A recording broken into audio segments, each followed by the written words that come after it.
ਸਤਿ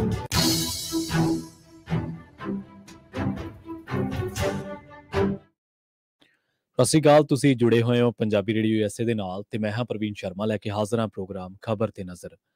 Punjabi radio USA ਨੂੰ ਇਸ ਵੇਲੇ ਤੁਸੀਂ AM FM ਸਟੇਸ਼ਨ ਦੇ ਨਾਲ ਰੇਡੀਓ ਸੈੱਟ ਤੇ ਨੈੱਟ ਤੇ ਮੋਬਾਈਲ ਐਪ ਤੇ social media platforms Facebook YouTube ਤੇ ਦੇਖ ਰਹੇ ਹੋ, ਸੁਣ ਰਹੇ ਹੋ। ਸਾਰੇ ਹੀ ਦਰਸ਼ਕਾਂ ਦਾ ਸਵਾਗਤ ਹੈ ਪ੍ਰੋਗਰਾਮ ਦੇ ਵਿੱਚ। ਖਬਰਾਂ ਤੇ ਚਰਚਾ ਕਰਨ ਦੇ ਲਈ ਮੇਰੇ ਨਾਲ ਜੁੜ ਚੁੱਕੇ ਨੇ ਪੰਜਾਬ ਤੋਂ ਪੱਤਰਕਾਰ ਮਿੰਟੂ ਗੁਰਸਰੀਆ ਜੀ। ਉਹਨਾਂ ਦਾ ਸਵਾਗਤ ਕਰਾਂਗੇ ਪਹਿਲਾਂ, ਫਿਰ ਕਰਾਂਗੇ ਕਿ ਅਹਿਮ ਖਬਰਾਂ ਤੇ ਚਰਚਾ। ਮਿੰਟੂ ਜੀ, ਸਤਿ ਸ਼੍ਰੀ ਅਕਾਲ ਜੀ, ਸਵਾਗਤ ਹੈ ਜੀ ਪੰਜਾਬੀ ਰੇਡੀਓ USA ਤੇ। ਜੀ ਸ਼ੁਕਰੀਆ ਸਾਰਿਆਂ ਨੂੰ, ਸਤਿ ਸ੍ਰੀ ਅਕਾਲ ਜੀ। ਪ੍ਰੋਗਰਾਮ ਨੂੰ ਸਪਾਂਸਰ ਕਰਦੇ ਨੇ ਖਾਲਸਾ ਇੰਸ਼ੋਰੈਂਸ ਏਜੰਸੀ ਵਾਲੇ, ਜਿਨ੍ਹਾਂ ਤੋਂ ਤੁਸੀਂ ਹਰ ਤਰੀਕੇ ਦੀ ਇੰਸ਼ੋਰੈਂਸ ਲੈ ਸਕਦੇ ਹੋ। ਕਵਰਡ ਕੈਲੀਫੋਰਨੀਆ, ਓਬਾਮਾ ਕੇਅਰ ਬਾਬਤ, ਮੈਡੀਕੇਅਰ ਬਾਬਤ, ਅਮਰੀਕਾ ਭਰ ਦੇ ਵਿੱਚ ਸੇਵਾਵਾਂ ਦਿੰਦੇ ਨੇ।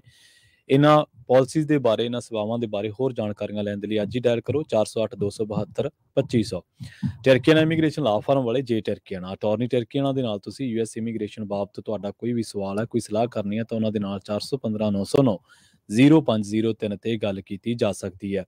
GK Dhanota Yuba City, Baljinder Singh Nijjar Woodland, Paramjit Kaur Rangi Vacaville, Harnek Singh Pabla, Indian ਕੰਜ਼ੀ Renton, Sarabjit Singh Shokar Turlock, GN ਲੂ ਵਾਲੇ ਟਰੱਕ ਵਾਸ਼ ਕਰਦੇ ਨੇ, ਆਇਲ ਚੇਂਜ ਕਰਦੇ ਨੇ, ਏਅਰ ਬ੍ਰੇਕਾਂ ਦਾ ਕੰਮ ਤਸੱਲੀ ਬਖਸ਼ ਕਰਦੇ ਨੇ, ਨਵੇਂ ਪੁਰਾਣੇ ਟਾਇਰ ਵੀ ਇਹਨਾਂ ਤੋਂ ਮਿਲਦੇ ਨੇ। ਲੋਕੇਸ਼ਨ ਸੈਂਤਨੇਲਾ ਦੀ ਨਿਮਾ ਸਹੋਤਾ ਦੇ ਨਾਲ ਗੱਲ ਕੀਤੀ ਜਾ ਸਕਦੀ ਹੈ 209-277-0113 ਤੇ। ਜੱਸੀ ਗਿੱਲ ਬੇਕਰਸਫੀਲਡ ਤੋਂ, ਬੂਟਾ ਸਿੰਘ ਰਾਣੀਪੁਰ ਫਰੈਜ਼ਨੋ ਤੋਂ। ਇਹਨਾਂ ਸਾਰੇ ਹੀ ਸਪਾਂਸਰਸ ਦਾ ਬਹੁਤ ਬਹੁਤ ਧੰਨਵਾਦ। ਤੇ ਜੇਕਰ ਤੁਸੀਂ ਵੀ ਇਹਨਾਂ ਪ੍ਰੋਗਰਾਮਾਂ ਨੂੰ ਸਪਾਂਸਰ ਕਰਨਾ ਚਾਹੁੰਦੇ ਹੋ ਤਾਂ ਸਟੂਡੀਓ ਦਾ ਨੰਬਰ ਹੈ 408-272-5200। ਖਬਰਾਂ ਦੀ ਸ਼ੁਰੂਆਤ ਕਰਦੇ ਹਾਂ ਮਿੰਟੂ ਜੀ। ਸ਼ੁਰੂਆਤ ਮੋਹਾਲੀ ਮੋਰਚੇ ਤੋਂ ਕਰਦੇ ਹਾਂ। ਕੌਮੀ ਇਨਸਾਫ ਮੋਰਚੇ ਤੇ ਭਾਈ ਬਲਵੰਤ ਸਿੰਘ ਰਾਜੋਆਣਾ ਨੇ ਵੱਡਾ ਬਿਆਨ ਦਿੱਤਾ ਜੀ। ਦੇਖੋ, ਰਾਜੋਆਣਾ ਨੇ ਜਿਹੜੀ ਗੱਲ ਕਹੀ ਹੈ ਉਹ ਮੋਰਚੇ ਤੋਂ ਆਪਣੇ ਆਪ ਨੂੰ ਲਹਿਦਾ ਕਰਨ ਵਾਲੀ ਗੱਲ ਹੈ। ਅੱਜ ਲਿਆਂਦਾ ਗਿਆ ਸੀਗਾ ਬਲਵੰਤ ਸਿੰਘ ਰਾਜੋਆਣਾ ਨੂੰ ਦੰਦ ਵਿਖਾਉਣ ਵਾਸਤੇ, ਤਾਂ ਕੁਛ ਕੁ ਮਤਲਬ ਕਿ ਲਮਹੇ, ਕੁਛ ਕੁ ਪਲ ਜਿਹੜੇ ਆ ਉਹੀ ਮਿਲੇ ਜਦੋਂ ਮੀਡੀਆ ਦੇ ਮੁਖਾਤਬ ਹੁੰਦੇ ਆ। ਇਹ ਗੱਲ ਰਾਜੋਆਣਾ ਨੇ ਕਹੀ ਕਿ ਵੇਖੋ, ਇਹ ਜਿਹੜਾ ਮੋਰਚਾ ਹੈ, ਇਸ ਮੋਰਚੇ ਦੇ ਨਾਲ ਮੇਰਾ ਕੋਈ ਤਾਲੁਕ ਨਹੀਂ ਹੈਗਾ। ਤੇ ਜਿਹੜੇ ਹੈਗੇ ਨੇ ਜਗਤਾਰ ਸਿੰਘ ਹਵਾਰਾ ਦੇ ਧਰਮੀ ਬਾਪੂ ਗੁਰਚਰਨ ਸਿੰਘ, ਉਹਨਾਂ ਨੇ ਕਿਹਾ ਕਿ ਮੈਨੂੰ ਲੈ ਕੇ ਜਿਹੜੀ ਬਿਆਨਬਾਜ਼ੀ ਕੀਤੀ ਜਾ ਰਹੀ ਹੈ ਬਹੁਤ ਘਟੀਆ ਪੱਧਰ ਦੀ ਹੈ। ਇਸ ਤੋਂ ਇਲਾਵਾ ਇਹ ਕਿਹਾ ਕਿ ਮੈਂ ਕਾਲੀ ਹਾਂ, ਕਾਲੀ ਰਹਾਂਗਾ। ਇਹ ਦੱਸ ਦੇਣ ਕਿ ਇਹ ਕਿਹੜੀਆਂ ਪਾਰਟੀਆਂ ਦੇ ਨੇ। ਨਾਲ ਅਮਰ ਸਿੰਘ ਚਾਹਲ ਬਾਰੇ ਆਖਿਆ ਕਿ ਚਾਹਲ ਏਜੰਸੀਆਂ ਦਾ ਬੰਦਾ ਹੈ। ਇੰਨੀ ਗੱਲ ਕਹਿਣ ਦੀ ਦੇਰ ਸੀ, ਫਿਰ ਸਾਰੇ ਪਾਸੇ ਖਬਰ ਤੇ ਚੱਲ ਰਹੀ ਸੀਗੀ। ਹਾਲਾਂਕਿ ਕੌਮੀ ਇਨਸਾਫ ਮੋਰਚਾ ਦਾ ਜਿਹੜਾ ਆਪਣਾ, ਤੁਹਾਨੂੰ ਪਤਾ, ਲੀਡਰਸ਼ਿਪ ਦਾ ਦਾਇਰਾ ਹੈ ਉਹ ਵੀ ਖਾਸਾ ਵੱਡਾ, ਤੇ ਉਹਦੇ ਵਿੱਚੋਂ ਵੀ ਕੁਝ ਪ੍ਰਤੀਕਰਮ ਆਏ। ਖਾਸ ਤੌਰ ਤੇ ਇੱਕ ਸੱਜਣ ਬੋਲ ਰਹੇ ਸਨ, ਮੈਂ ਉਹਨਾਂ ਦੀ ਬਾਈਟ ਸੁਣੀ ਹੈ, ਸ਼ਾਇਦ ਬਲਵਿੰਦਰ ਸਿੰਘ ਸਨ।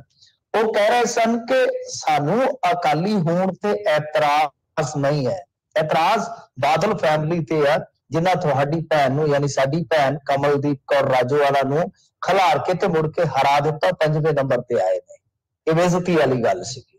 ਤਾਂ ਖੈਰ, ਇਹ ਹੁਣ ਇਧਰੋਂ ਮਤਲਬ ਕਿ ਸਪਸ਼ਟਤਾ ਹੈ ਤੇ ਉਹ ਉਧਰੋਂ ਇੱਕ ਤਰ੍ਹਾਂ ਨਾਲ ਕਹਿ ਲਓ ਕਿ ਇਲਜ਼ਾਮ ਲਾ ਗਏ ਨੇ।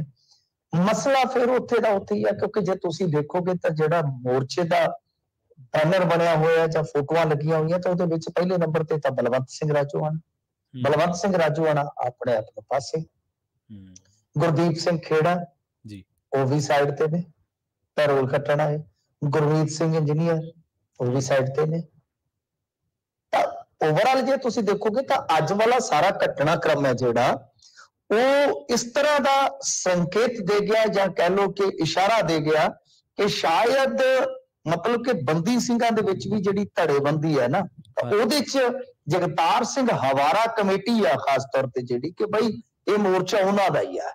ਕਹਿਣ ਦਾ ਮਤਲਬ ਇਹ ਆ, ਹਾਲਾਂਕਿ ਜੇ ਟਾਈਮ ਮਿਲਦਾ, ਕਿਉਂਕਿ ਦੇਖੋ ਮਤਲਬ ਕਿ ਚੀਜ਼ਾਂ ਦਾ ਸੰਕੇਤਕ ਤੌਰ ਤੇ ਜਾਣਾ, ਵਾਹਨ ਵੇਖਣਾ ਪੈਂਦਾ ਕਿ ਕਿੱਧਰ ਨੂੰ ਜਾ ਰਿਹਾ ਹੈ ਮਾਮਲਾ।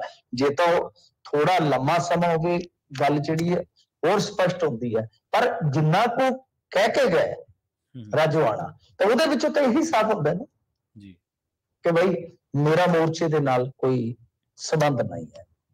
ਖੈਰ, ਸਿੱਖਾਂ ਦੇ ਵਿੱਚ ਮਤਭੇਦ ਦੀ ਆਪਣੀ ਇੱਕ ਹਿਸਟਰੀ ਹੈ, ਨਸਲ ਕਾਲ ਤੋਂ ਹੀ ਤੁਰੀ ਆਉਂਦੀ ਹੈ, ਬਹੁਤ ਵੱਖਰੇਵੇਂ ਰਹਿੰਦੇ ਨੇ। ਪਰ ਹੁਣ ਤੁਸੀਂ ਇਹ ਦੇਖ ਲਓ ਕਿ ਬੰਦੀ ਸਿੰਘਾਂ ਦੀ ਸੂਚੀ ਦੇ ਵਿੱਚ ਜਿਹੜਾ ਸ਼ਖਸ ਮੌਜੂਦ ਹੈ ਉਹੀ ਮੋਰਚੇ ਦੇ ਨਾਲ ਸਹਿਮਤ ਨਹੀਂ ਹੈ ਤਾਂ ਤੁਸੀਂ ਸੋਚ ਸਕਦੇ ਹੋ ਕਿ ਪੋਲੀਟੀਕਲ ਵਖਰੇਵੇਂ ਵੀ ਹੈਗੇ ਆ, ਸਿਆਸੀ ਵਖਰੇਵੇਂ ਜਿਨ੍ਹਾਂ ਨੂੰ ਆਪਾਂ ਕਹੀਏ, ਤਾਂ ਉਹ ਇਸ ਕਦਰ ਨੇ ਕਿ ਜਿਹੜਾ ਬਿਕੌਜ਼ ਜਿਹੜਾ ਇਹ ਮੰਤਵ ਹੈ ਇਸ ਵੇਲੇ, ਕਾਰਜ ਹੈ ਜਿਹੜਾ, ਉਹ ਹੀ ਕਿਤੇ ਨਾ ਕਿਤੇ ਪਾਸੇ ਹੈ, ਤਾਂ ਦੂਸਰੇ ਪਾਸੇ ਜਿਹੜੇ ਆਪਣੇ ਮਤਭੇਦ, ਆਪਣੇ ਜਿਹੜੇ ਵਿਚਾਰਕ ਵਖਰੇਵੇਂ ਨੇ, ਉਹ ਸਿਖਰ ਤੇ ਆ। ਖੈਰ, ਇਹ ਅੱਜ ਦੀ ਬਹੁਤ ਵੱਡੀ ਖਬਰ ਸੀਗੀ। ਇਹਦੇ ਤੇ ਬਹੁਤ ਸਾਰੀਆਂ ਡਿਬੇਟਾਂ ਵੀ ਹੋਈਆਂ, ਬਹੁਤ ਸਾਰੀ ਬਹਿਸ ਵੀ, ਮੁਬਾਹਿਸਾ ਵੀ ਛਿੜਿਆ, ਪਰ ਜੇ ਆਪਾਂ ਦੇਖੀਏ ਤਾਂ ਇਹਦੇ ਚ ਸਾਫ਼ ਹੈ ਕਿ ਚਲੋ ਹਰੇਕ ਬੰਦੇ ਦੀ ਆਪਣੀ ਇੱਕ ਚੋਣ ਹੁੰਦੀ ਹੈ ਜੀ ਜੀ, ਪਰ ਬਲਵੰਤ ਸਿੰਘ ਰਾਜੋਆਣਾ ਦਾ ਸਟੈਂਡ ਮਾੜਾ ਨਹੀਂ ਹੈ। ਠੀਕ ਹੈ, ਲੀਡਰਸ਼ਿਪ ਨੂੰ ਲੈ ਕੇ ਤਾਂ ਜੋ ਮਰਜ਼ੀ ਕਿਹਾ ਜਾ ਸਕਦਾ ਸੀ। ਕਿਉਂ? ਕਿਉਂਕਿ ਦੇਖੋ, ਫਾਂਸੀ ਦੇ ਤਖਤੇ ਤੋਂ ਬਚਾਉਣ ਵਾਲੇ ਕੌਣ ਸਨ, ਇਹ ਵੀ ਵੇਖਣਾ ਪਏਗਾ ਜੀ। ਅਕਾਲੀ ਦਲ ਨੇ ਉਸ ਵੇਲੇ ਰੋਲ ਅਦਾ ਕੀਤਾ, ਉਸ ਵੇਲੇ ਐਸਜੀਪੀਸੀ ਅੱਗੇ ਲੱਗੀ, ਤਾਂ ਇਹ ਪਟੀਸ਼ਨ ਦੀ ਹੁਣ ਆਪਾਂ ਚਰਚਾ ਵੀ ਕੀਤੀ ਸੀ ਬੀਤੇ ਦਿਨ, ਇਹ ਸਾਰੀ ਉੱਥੋਂ ਚੱਲ ਰਹੀ ਹੈ, ਕੇਸਰੀਆ ਲਹਿਰ। ਵੈਸੇ ਤਾਂ ਸਿੱਖ ਕੌਮ ਹੀ ਸਾਰੀ ਉਸ ਵੇਲੇ ਇੱਕ ਫਰੰਟ ਤੇ ਆ ਕੇ ਲੜੀ ਸੀਗੀ, ਬਹੁਤ ਏਕਾ ਦਿਖਾਇਆ ਸੀਗਾ, ਪਰ ਉਹਦੇ ਚ ਇਹਨਾਂ ਦਾ ਜਿਹੜਾ ਰੋਲ ਸੀਗਾ ਉਹ ਇਸ ਤਰ੍ਹਾਂ ਦਾ ਹੈਗਾ। ਤੇ ਉਸ ਤੋਂ ਬਾਅਦ ਤਾਂ ਫਿਰ ਇਹ ਖੁੱਲ ਕੇ ਹਮਾਇਤ ਚ ਆ ਗਏ ਸਨ। ਮੇਰੇ ਕਹਿਣ ਦਾ ਮਤਲਬ ਹੈ ਕਿ ਜ਼ਿਆਤੀ ਤੌਰ ਤੇ ਦੇਖੋਗੇ, ਠੀਕ ਹੈ, ਲੀਡਰਸ਼ਿਪ ਦੇ ਵਿੱਚ ਔਗਣ ਹੁੰਦੇ ਨੇ, ਲੀਡਰਸ਼ਿਪ ਦੇ ਵਿੱਚ ਕਮੀਆਂ ਹੁੰਦੀਆਂ ਨੇ, ਉਹਨਾਂ ਤੇ ਚਰਚਾਵਾਂ ਚੱਲਦੀਆਂ, ਪਰ ਬਲਵੰਤ ਸਿੰਘ ਰਾਜੋਆਣਾ ਆਪਣੇ ਹਿਸਾਬ ਕਿਤਾਬ ਨਾਲ ਉਹ ਠੀਕ ਨੇ। ਉਹ ਕਹਿੰਦੇ ਆ ਕਿ ਮੈਂ ਅਕਾਲੀ ਹਾਂ ਤੇ ਅਕਾਲੀ ਰਵਾਂਗਾ, ਤੇ ਮੇਰਾ ਬਾਪੂ ਸ੍ਰੀ ਗੁਰੂ ਗ੍ਰੰਥ ਸਾਹਿਬ ਹੈ ਜੀ, ਤੇ ਦੂਜਿਆਂ ਦਾ ਭਾਈ ਉਹਨਾਂ ਵਰਤ ਕੀ ਕਹਿਣਾ ਉਹਨਾਂ ਨੇ, ਮਤਲਬ ਕਿ ਜਿੰਨੀਆਂ ਕੋ ਗੱਲਾਂ ਉਹ ਸਪਸ਼ਟ ਕਰ ਸਕਦੇ ਸੀਗੇ ਤਾਂ ਉਹ ਕਰ ਗਏ ਨੇ। ਤਾਂ ਖੈਰ, ਬਥੇਰਾ ਕੁਛ ਕਹਿ ਲੋ ਕਿ ਉਹ ਨਾ ਕਹਿੰਦੇ ਹੋਇਆ ਵੀ ਕਹਿ ਗਏ। ਜੀ ਜੀ, ਮਿੰਟੂ ਜੀ, ਇਸ ਬਿਆਨ ਤੋਂ ਬਾਅਦ ਪੰਥਕ ਹਲਕਿਆਂ ਦੇ ਵਿੱਚ ਵੀ ਕਾਫੀ ਚਰਚਾ ਹੈ, ਮੀਡੀਆ 'ਚ ਜਿਵੇਂ ਤੁਸੀਂ ਕਿਹਾ ਕਿ ਡਿਬੇਟਾਂ ਹੋ ਕੇ ਹਟੀਆਂ ਨੇ, ਤਾਂ ਹਰ ਪਹਿਲੂ ਤੋਂ ਹੀ ਇਸ ਬਿਆਨ ਨੂੰ ਦੇਖਿਆ ਜਾ ਰਿਹਾ। ਬਾਕੀ ਜਿਵੇਂ ਤੁਸੀਂ ਜ਼ਿਕਰ ਕੀਤਾ ਕਿ ਹੁਣ ਇਹਨੇ ਨਾਲ ਫੁੱਟ ਜਿਹੜੀ ਜਗਜ਼ਾਰ ਹੋਈ ਹੈ, ਤੇ ਲੋਕ ਤਾਂ ਫਿਰਕਿਆਂ ਤੋਂ ਉੱਪਰ ਉੱਠ ਕੇ, ਹੋਰ ਚੀਜ਼ਾਂ ਤੋਂ ਉੱਪਰ ਉੱਠ ਕੇ ਸਮਰਥਨ ਕਰ ਰਹੇ ਨੇ, ਪਰ ਇਹ ਚੀਜ਼ਾਂ ਦੇ ਨਾਲ ਨਹੀਂ, ਫੁੱਟ ਤਾਂ ਦੇਖੋ ਉਸ ਦਿਨ ਹੀ ਪੈ ਗਈ ਸੀਗਾ ਨਾ, ਜਿਸ ਦਿਨ ਧਾਮੀ ਹੋਰਾਂ ਵਾਲਾ ਜਿਹੜਾ ਵਾਕਿਆ ਪੇਸ਼ ਆਇਆ। ਹਾਂਜੀ, ਸ਼ਾਇਦ ਅਸੀਂ ਇਸੇ ਕਰਕੇ ਹਿੰਸਾ ਕਹਿੰਦੇ ਆ ਕਿ ਸੰਘਰਸ਼ ਚ ਨਹੀਂ ਆਉਣੀ ਚਾਹੀਦੀ ਜੀ। ਤਾਂ ਜਦੋਂ ਧਾਮੀ ਵਾਲਾ ਇਹ ਮੰਦਭਾਗਾ ਵਾਪਰ ਗਿਆ ਸਾਰਾ ਪ੍ਰਕਰਨ, ਤਾਂ ਉਸ ਤੋਂ ਬਾਅਦ ਤਾਂ ਫਿਰ ਪੂਰੀ ਤਰ੍ਹਾਂ ਕਹਿ ਲਓ ਨਾ ਕਿ ਐਸਜੀਪੀਸੀ ਆਪਣੇ ਪੱਧਰ ਤੇ ਲੱਗ ਪਈ ਦਸਤਖਤ ਮੁਹਿੰਮ ਕਰਵਾ ਕੇ। ਹਾਂਜੀ, ਤੇ ਇਹ ਇੱਧਰ ਹੁਣ ਇਸ ਚੀਜ਼ ਦਾ ਤਾਂ ਦੇਖੋ ਪਹਿਲਾਂ ਹੀ ਖਰਚਾ ਸੀਗਾ ਕਿ ਧਿਰਾਂ ਜਿਹੜੀਆਂ ਵੰਡੀਆਂ ਹੋਈਆਂ ਨੇ ਇਸ ਮੁੱਦੇ ਤੇ ਜੀ। ਸੋ ਗੱਲ ਇਹ ਆ ਕਿ ਕੁਝ ਜ਼ਿੰਮੇਵਾਰੀਆਂ ਜਿਹੜੀਆਂ ਨੇ ਉਹ ਬਈ ਸਾਂਝੀਆਂ ਹੁੰਦੀਆਂ ਨੇ ਜੀ, ਦੋਆਂ ਜਾਂ ਤਿੰਨ ਜਾਂ ਜਿੰਨੀਆਂ ਵੀ ਧਿਰਾਂ ਨੇ ਉਹਨਾਂ ਸਾਰਿਆਂ ਨੂੰ ਉਹਨਾਂ ਚੀਜ਼ਾਂ ਦਾ ਖਿਆਲ ਰੱਖਣਾ ਪੈਂਦਾ। ਉਹ ਕੋਈ ਕਹਿ ਲਓ ਕਿ ਵਧੀਆ ਸਲਾਉਣ ਵਾਲਾ ਕਾਰਜ ਨਹੀਂ ਸੀ ਜਿਹੜਾ ਕੀਤਾ ਗਿਆ। ਸਵਾਲ ਹੁੰਦੇ ਨੇ, ਜੇ ਕੋਈ ਸਵਾਲ ਦੇ ਜਵਾਬ ਨਹੀਂ ਦੇਣਾ ਚਾਹੁੰਦਾ, ਤੁਸੀਂ ਜ਼ਬਰਦਸਤੀ ਥੋੜੀ ਨਾ ਲੈ ਸਕਦੇ ਜਵਾਬ। ਤੇ ਕਿਹਨੇ ਤੁਹਾਨੂੰ ਕਿਹਾ ਕਿ ਡੰਡੇ ਮਾਰ ਕੇ ਸ਼ੀਸ਼ਾ ਤੋੜ ਦਿਓ? ਫਿਰ ਅੱਜ ਤੱਕ ਮੋਰਚੇ ਨੇ ਉਹ ਬੰਦੇ ਕਿਉਂ ਨਹੀਂ ਲੱਭੇ ਨਿਸ਼ਾਨਦੇਹੀ ਕਰਕੇ ਜੀ? ਕੁਛ ਮਤਲਬ ਕਿ ਵਖਰੇਵੇਂ ਵਿਚਾਰਧਾਰਕ ਨਾ ਹੋ ਕੇ ਕਈ ਵਾਰ ਕੋਈ ਏਦਾਂ ਦੇ ਧੜੇਬੰਦੀ ਵਾਲੇ ਵੀ ਹੋ ਜਾਂਦੇ ਆ ਨਾ, ਸੋ ਧੜਿਆਂ ਚ ਵੀ ਏਦਾਂ ਦਾ ਹੋ ਜਾਂਦਾ ਕੁਛ। ਕਹਿਣ ਦਾ ਮਤਲਬ ਇਹ ਹੈ ਕਿ ਹੁਣ ਵੀ ਹਾਲੇ ਵੀ ਇਹਨਾਂ ਨੂੰ ਚਾਹੀਦਾ ਕਿ ਜਿਹੜੇ ਵਿਚਾਰਕ ਵਖਰੇਵਿਆਂ ਵਿੱਚ ਪਵਾ ਕੇ ਬੰਦੇ ਖਾਸਮ ਖਾਸ ਜਿਹੜੇ ਆ ਉਹ ਦੂਰ ਕਰਵਾਉਣ। ਅਦਰਵਾਈਜ਼ ਤਾਂ ਫਿਰ ਤੁਸੀਂ ਅੱਜ ਦੇਖਿਆ ਹੀ ਇਸ ਤੋਂ ਬਾਅਦ ਫਿਰ ਕੀ ਹੈ, ਤੇ ਸਾਫ਼ ਹੋ ਗਿਆ, ਸਪਸ਼ਟ ਹੋ ਗਿਆ ਕਿ ਇਹਨਾਂ ਦੇ ਵਿੱਚ ਤਾਂ ਜਿਹੜੇ ਬੰਦੇ ਦੀ ਰਿਹਾਈ ਦਾ ਜ਼ਿਕਰ ਹੁੰਦਾ ਉਹ ਹੀ ਸ਼ਾਮਲ ਨਹੀਂ ਹੈ ਜੀ। ਮਿੰਟੂ ਜੀ, ਅਗਲੀ ਖਬਰ ਦੇ ਵੱਲ ਵਧੀਏ, ਤੇ ਆਪਾਂ ਨੂੰ ਸੋਸ਼ਲ ਮੀਡੀਆ ਤੇ ਸਵਾਲ ਵੀ ਆਇਆ ਸੀਗਾ। ਇੱਕ ਸਰੋਤਾ ਦਰਸ਼ਕ ਪੁੱਛ ਰਹੇ ਸੀਗੇ, say something about DSP Sekhon case, Navdeep Singh ji ਦਾ ਸਵਾਲ ਸੀਗਾ। ਤਾਂ ਬਰਖਾਸਤ ਡੀਐਸਪੀ ਸੇਖੋਂ ਨੂੰ ਪੁਲਿਸ ਨੇ ਗ੍ਰਿਫਤਾਰ ਕਰ ਲਿਆ ਜੀ। ਹਾਂਜੀ, ਇਹ ਸ਼ਾਮੀ ਖਬਰ ਆਈ ਹੈ। ਪਹਿਲਾਂ ਖਬਰ ਆਈ ਸੀ ਕਿ ਹਿਰਾਸਤ ਦੇ ਵਿੱਚ ਲਿਆ ਗਿਆ ਬਲਵਿੰਦਰ ਸਿੰਘ ਸੇਖੋਂ ਨੂੰ ਜੀ ਜੀ। ਉਸ ਤੋਂ ਬਾਅਦ ਫਿਰ ਪੁਸ਼ਟੀ ਹੋਈ ਇਸ ਗੱਲ ਦੀ, ਮਨਦੀਪ ਸਿੰਘ ਹੋਰਾਂ ਨੇ ਪੁਸ਼ਟੀ ਕਰ ਦਿੱਤੀ ਜਿਹੜੇ ਐਸਐਸਪੀ ਨੇ, ਕਿ ਦਰਅਸਲ ਕੀ ਹੈ ਕਿ Punjab and Haryana high court ਨੇ ਇਹਨਾਂ ਦੇ ਵਾਰੰਟ ਕੱਢੇ ਹੋਏ ਸਨ ਸੇਖੋਂ ਸਾਹਿਬ ਦੇ, ਤੇ ਬਈ ਇਹ ਮਾਮਲਾ ਜਿਹੜਾ ਉਹ ਉਸੇ ਹੀ ਚੱਕਰ ਦੇ ਵਿੱਚ ਅੱਗੇ ਵਧਿਆ, ਗ੍ਰਿਫਤਾਰੀ ਹੋ ਗਈ ਆ। ਤੇ ਇਹਦਾ ਮਤਲਬ ਇਹੋ ਆ ਕਿ ਗ੍ਰਿਫਤਾਰੀ ਹੋ ਚੁੱਕੀ ਹੈ, ਗ੍ਰਿਫਤਾਰੀ ਪੈ ਗਈ ਆ। ਮੈਂ ਪੱਤਰਕਾਰਾਂ ਦੇ ਗਰੁੱਪ ਚ ਸੁਣਿਆ ਸੀਗਾ, ਹਾਲਾਂਕਿ ਕਿਉਂਕਿ ਡਾਕੂਮੈਂਟ ਜਿਹੜੇ ਆ ਹੁਣ ਇੰਨੀ ਰਾਤ ਨੂੰ ਮੁਹੱਈਆ ਨਹੀਂ ਹੁੰਦੇ ਛੇਤੀ, ਕਿ ਜ਼ਮਾਨਤ ਲੈਣ ਤੋਂ ਇਨਕਾਰ ਕੀਤਾ ਵਾ ਸੇਖੋਂ ਸਾਹਿਬ ਨੇ, ਕਿ ਜ਼ਮਾਨਤ ਨਹੀਂ ਲਵਾਂਗਾ ਮੈਂ, ਦੇਖੋ ਇਹਦੇ ਚ ਸਿੱਧੀ ਸਾਫ਼ ਗੱਲ ਹੈ ਕਿ ਜੋ ਰਸਤਾ ਬਲਵਿੰਦਰ ਸਿੰਘ ਸੇਖੋਂ ਨੇ ਚੁਣਿਆ ਉਹਦੇ ਚ ਅੰਤ ਇਹੀ ਹੋਣਾ ਸੀਗਾ ਜੀ, ਉਹਦੇ ਚ ਇਹੀ ਕੁਝ ਹੋਣਾ ਸੀਗਾ। तो खैर वो लड़ रहे सन इस तरह, मतलब जिवें आपां कहंदे ना कि सिर ते कफन बन के, ਤੇ ਉਹਨਾਂ ਨੂੰ ਅਸੀਂ ਐਵੇਂ ਜਤਾਈ ਜਾਈਏ ਹਮਦਰਦੀ ਜੀ ਫਲਾਂ ਟਮਕਾ, ਕੁਛ ਨਹੀਂ, ਉਹ ਰਸਤਾ ਉਹਨਾਂ ਨੇ ਆਪ ਬਣਾਇਆ ਹੋਇਆ ਹੈ ਜੀ। ਉਹਨਾਂ ਨੂੰ ਪਤਾ ਉਹ ਕੋਈ ਬੱਚੇ ਨਹੀਂ ਹੈਗੇ, ਜੌਬ ਕੀਤੀ ਉਹਨਾਂ ਨੇ ਔਰ ਇੱਕ ਸਧਾਰਨ ਪਿੰਡ ਚੋਂ ਨਿਕਲ ਕੇ ਮਹਾਨਗਰ ਤੱਕ ਜੌਬ ਕੀਤੀ ਹੋਈ ਹੈ ਜੀ, ਕਿਉਂਕਿ ਮੇਰੇ ਨਾਲ ਹੀ ਗਵਾਂਢ ਦੇ ਵਿੱਚ ਉਹਨਾਂ ਦਾ ਪਿੰਡ ਹੈ।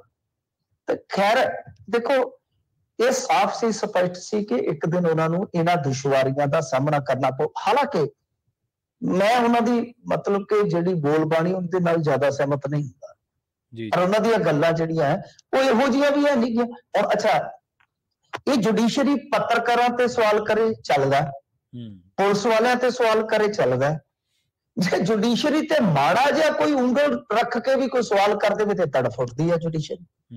ਐਡੀ ਵੀ ਕੀ ਆਖਰ ਆ ਗਈ ਹੈ ਜੀ। ਤੱਥ ਕੋਈ ਪੇਸ਼ ਨਹੀਂ ਕੀਤਾ, ਹਾਲੇ ਤੱਕ ਕੋਈ ਐਵੀਡੈਂਸ ਨਹੀਂ ਉਹਨਾਂ ਨੇ ਕੱਢਿਆ, ਉਹਨਾਂ ਦੀ ਟੀਮ ਨੇ ਜੀ, ਸਿਰਫ ਇਲਜ਼ਾਮਾਤ ਨੇ। ਤੁਸੀਂ ਦੱਸ ਦਿਓ ਕੋਈ ਗੱਲ, ਹਾਲੇ ਕੋਈ ਡਾਕੂਮੈਂਟਰੀ ਤੇ ਕੋਈ ਸਾਬਤ ਨਹੀਂ ਸੀ ਨਾ ਹੋਈ। ਇੱਕ ਮਤਲਬ ਕਿ ਉਹ ਕੇਸਾਂ ਦੇ ਆਧਾਰ ਤੇ ਕਹਿ ਰਹੇ ਸਨ ਕਿ ਇੱਥੇ ਸਾਰਾ ਕੁਝ ਏਦਾਂ ਹੋਇਆ ਜੀ, ਏਦਾਂ ਹੋਇਆ, ਏਦਾਂ ਹੋਇਆ। ਕੀ ਫਰਕ ਪੈਂਦਾ? ਬਹੁਤ ਸਾਰੇ ਲੋਕ ਸਵਾਲ ਚੁੱਕਦੇ ਨੇ ਸਿਸਟਮ 'ਚ, ਜੁਡੀਸ਼ਰੀ ਕੀ ਸਿਸਟਮ ਤੋਂ ਉੱਤੇ ਹੈ ਜੀ, ਉਹ ਵੀ ਤਾਂ ਸਿਸਟਮ ਦਾ ਹਿੱਸਾ ਹੈ ਨਾ। ਮੈਨੂੰ ਸਮਝ ਨਹੀਂ ਆਈ ਕਿ ਏਡਾ ਮਤਲਬ ਕਿ ਸਖਤ, ਜਾਂ ਤਾਂ ਤੁਸੀਂ ਪਹਿਲਾਂ ਜਿਹੜੀਆਂ ਡਰੱਗ ਵਾਲੀਆਂ ਰਿਪੋਰਟਾਂ ਉਹ ਖੋਲ ਲਵੋ ਜੀ, ਉਹਦੇ ਤੇ ਕਾਰਵਾਈ ਕਰ ਲਓ, ਫਿਰ ਸੇਖੋਂ ਤੇ ਵੀ ਕਾਰਵਾਈ ਹੋ ਜਾਏਗੀ। ਉਹ ਤੇ ਸਾਲਾਂ ਬੱਧੀ ਲਮਕਦੀਆਂ ਪਈਆਂ ਨੇ, ਹੁਣ ਮੈਨੂੰ ਵੀ ਫੜ ਕੇ ਅੰਦਰ ਸੁੱਟ ਦਿਓ। ਮੈਂ ਵੀ ਕਹਿੰਦਾ ਕਿ ਸਾਲਾਂ ਬੱਧੀ ਉਹ ਕਾਹਤੋਂ ਲਮਕਦੀਆਂ ਰਹੀਆਂ ਕਿ ਜੁਡੀਸ਼ਰੀ ਦੀ ਕੋਈ ਜ਼ਿੰਮੇਵਾਰੀ ਨਹੀਂ ਬਣਦੀ, ਕਿਉਂਕਿ ਉਹ ਨਿਗਰਾਨੀ ਹੀ ਜੁਡੀਸ਼ਰੀ ਦੀ ਹੇਠ ਜਿਹੜੀਆਂ ਸਾਰੀਆਂ ਰਿਪੋਰਟਾਂ ਤਿਆਰ ਹੋਈਆਂ ਨੇ ਜੀ। ਉਸ ਕੇਸ ਦਾ ਪਿਛੋਕੜ ਜ਼ਰੂਰ ਇਹ ਆ ਕਿ SIT ਖੁਦ ਪੰਜਾਬ ਐਂਡ ਹਰਿਆਣਾ ਕੋਰਟ ਨੇ ਬਣਾਈ ਹੈ, ਤੇ ਦੱਸੋ ਕਿ ਕਿਹਦੀ ਪਰਮਿਸ਼ਨ ਲੈਣੀ ਹੈ ਜੀ ਖੋਲਣ ਵਾਸਤੇ। ਜਦੋਂ ਮੰਨ ਲਓ ਤੁਸੀਂ ਬੈਠੇ ਹੋ, ਤੁਸੀਂ ਕਿਸੇ ਦੀ ਡਿਊਟੀ ਲਾ ਦਿੱਤੀ ਕਿ ਜਾ ਫਲਾਣੀ ਥਾਂ ਤੋਂ ਆ ਚੀਜ਼ ਫੜ ਕੇ ਲੈ ਕੇ ਆ, ਹਾਂਜੀ, ਜਦੋਂ ਉਹ ਬੰਦਾ ਚੀਜ਼ ਫੜ ਕੇ ਲੈ ਕੇ ਆ ਗਿਆ, ਉਹ ਤੁਹਾਡੀ ਮਰਜ਼ੀ, ਤੁਸੀਂ ਖਾਣੀ ਹੈ ਜਾਂ ਬੈਗ 'ਚ ਪਾ ਕੇ ਤੇ ਉਹ ਜਿੱਪ ਲਾ ਕੇ ਰੱਖ ਦੇਣੀ ਹੈ ਜੀ। ਜਦੋਂ ਤੁਹਾਡੇ ਪੈਸੇ ਨਾਲ ਕੋਈ ਤੁਹਾਡਾ ਖਿਦਮਤਦਾਰ ਹੈਗਾ, ਉਹਨੇ ਵਿਚਾਰੇ ਨੇ ਲਿਆ ਦਿੱਤੀ, ਹੁਣ ਤਾਂ ਨਿਰਭਰ ਤੁਹਾਡੇ ਤੇ ਕਰਦਾ ਹੈ ਨਾ ਕਿ ਤੁਸੀਂ ਉਹ ਮਤਲਬ ਕਿ ਸੈਂਡਵਿਚ ਖਾਣਾ ਹੈ ਜਾਂ ਉਹਨੂੰ ਬੈਗ 'ਚ ਪੈਕ ਕਰਕੇ ਰੱਖ ਦੇਣਾ। ਸੋ ਇਸ ਕਰਕੇ ਇਹ ਗੱਲਾਂ ਦਾ ਮੈਨੂੰ ਲੱਗਿਆ ਕਿ ਕੋਈ ਜ਼ਿਆਦਾ ਉਹ ਹੈ ਨਹੀਂ ਸੀਗਾ, ਪਰ ਜੁਡੀਸ਼ਰੀ ਜ਼ਿਆਦਾ ਹੀ ਸੀਰੀਅਸਲੀ ਲੈ ਗਈ ਬਈ। ਤੇ ਕੋਈ ਚੱਕਰ ਨਹੀਂ ਹੈ, ਸੇਖੋਂ ਮੈਨੂੰ ਨਹੀਂ ਲੱਗਦਾ ਕਿ ਘਬਰਾਉਣ ਵਾਲਾ ਇਨਸਾਨ ਹੈ ਜੀ, ਡਰਨ ਵਾਲਾ ਉਹ ਇਨਸਾਨ ਹੈ ਨਹੀਂਗਾ। ਤੇ ਉਹਨੂੰ ਪਹਿਲਾਂ ਹੀ ਪਤਾ ਸੀਗਾ ਕਿ ਮੇਰੇ ਨਾਲ ਅਜਿਹਾ ਹੋਏਗਾ। ਪ੍ਰਸ਼ਾਂਤ ਭੂਸ਼ਣ ਵਾਂਗੂ ਮੈਨੂੰ ਲੱਗਦਾ ਉਹਨੇ ਤੇ ਰੁਪਈਆ ਵੀ ਨਹੀਂ ਦੇਣਾ ਜੁਡੀਸ਼ਰੀ। ਜੀ ਜੀ ਜੀ, ਬਿਲਕੁਲ। ਅਗਲੀ ਖਬਰ ਦੇ ਵੱਲ ਵਧੀਆ ਮਿੰਟੂ ਜੀ, ਤੇ ਗੱਲ ਕਰੀਏ ਸੁਖਬੀਰ ਬਾਦਲ ਦੇ ਬਿਆਨ ਦੀ। ਇਹ ਕਹਿੰਦੇ ਕਿ ਹਰਿਆਣਾ ਦੇ ਵਿੱਚ ਵਾਪਰੀ ਘਟਨਾ ਸਿੱਖ ਕੌਮ ਦੇ ਇਤਿਹਾਸ ਦਾ ਕਾਲਾ ਦਿਨ ਹੈ। ਕਿਤੇ ਜਿਹੜਾ ਕੁਰੂਕਸ਼ੇਤਰ ਵਾਲਾ ਗੁਰਦੁਆਰਾ ਸਾਹਿਬ ਉਹਦੇ ਉੱਤੇ ਕਬਜ਼ੇ ਨੂੰ ਲੈ ਕੇ ਜਿਹੜਾ ਹੰਗਾਮਾ ਹੋਇਆ, ਉਸ ਸੰਦਰਭ ਦੇ ਵਿੱਚ ਕਹਿ ਰਹੇ ਨੇ ਸੁਖਬੀਰ ਸਿੰਘ ਬਾਦਲ। ਦੇਖੋ ਗੱਲ ਕੀ ਹੈ ਕਿ ਇਹ ਹੰਗਾਮਾ ਨਹੀਂ, ਇਹ ਤਾਂ ਬੇਅਦਬੀ ਹੋਈ ਉੱਥੇ ਜਿਹੜੀ ਅੱਜ ਹੋਈ ਹੈ ਜੀ। ਅੱਛਾ, ਕੁਰੂਕਸ਼ੇਤਰ ਦੇ ਵਿੱਚ 6ਵੇਂ ਪਾਤਸ਼ਾਹ ਦਾ ਹਾਂਜੀ ਗੁਰੂ ਘਰ ਹੈ, ਬਹੁਤ ਤਗੜਾ। ਹਾਂਜੀ ਹਾਂਜੀ, ਤਗੜਾ ਤਾਂ ਮਤਲਬ ਕਿ ਬਹੁਤ ਵੱਡਾ ਹੈ, ਬਹੁਤ ਸੰਗਤ ਆਉਂਦੀ ਹੈ ਉੱਥੇ। ਹਾਂਜੀ, ਅੱਛਾ, ਇਹ ਉੱਥੇ ਲੜ ਪਏ ਨੇ ਆਪਸ 'ਚ ਗੁਰੂ ਸਾਹਿਬ ਦੀ ਹਜ਼ੂਰੀ ਦੇ ਵਿੱਚ। ਇਹਨਾਂ ਨੇ ਤਾਂ ਧੱਕਾ ਮੁੱਕੀ ਜੀ, ਇੱਕ ਦੂਜੇ ਨੂੰ ਪਤਾ ਨਹੀਂ ਉੱਥੇ ਕੀ ਬੋਲਿਆ ਕੀ ਨਹੀਂ, ਉਹ ਵੀਡੀਓ ਦੇ ਵਿੱਚ ਤਾਂ ਹੁਣ ਸੁਣਾਈ ਨਹੀਂ ਦਿੰਦਾ, ਪਰ ਜੋ ਇਹਨਾਂ ਨੇ ਉੱਥੇ ਮੁਲਕ ਲਾਇਆ ਉੱਥੇ ਦਿਖ ਰਿਹਾ ਨਾ, ਸਾਰੀ ਦੁਨੀਆ ਦੇਖ ਰਹੀ ਹੈ। ਹੁਣ ਜਿਹੜਾ ਬਲਜੀਤ ਸਿੰਘ ਦਾਦੂਵਾਲ ਹੈ ਉਹ ਆਪਣੇ ਪੱਧਰ ਤੇ ਦੋਸ਼ ਇਹਨਾਂ ਤੇ ਲਾਈ ਜਾਂਦਾ ਹੈ, SGPC ਵਾਲੇ ਦੋਸ਼ ਇਹਨਾਂ ਤੇ ਲਾਈ ਜਾਂਦੇ ਜੀ। ਹੁਣ ਦੇਖੋ ਗੱਲ ਕੀ ਹੈ ਕਿ ਜਦੋਂ SGPC ਮੁਕੱਦਮਾ ਹਾਰ ਗਈ, ਹੁਣ ਮੈਂ ਪਹਿਲੇ ਦਿਨ ਹੀ ਕਿਹਾ ਸੀ ਕਿ ਇਹ ਮੁਕੱਦਮਾ ਹਾਰ ਗਏ, ਹੁਣ ਇਹਨਾਂ ਨੂੰ ਜੁਡੀਸ਼ਰੀ ਤੇ ਯਕੀਨ ਨਹੀਂ ਰਹਿਣਾ ਜੀ। ਤੇ ਪਹਿਲਾਂ ਭੱਜ ਕੇ ਜੁਡੀਸ਼ਰੀ ਕੋਲ ਗਏ ਜਦੋਂ ਸਰਕਾਰ ਨੇ ਐਕਟ ਪਾਸ ਕਰ ਦਿੱਤਾ।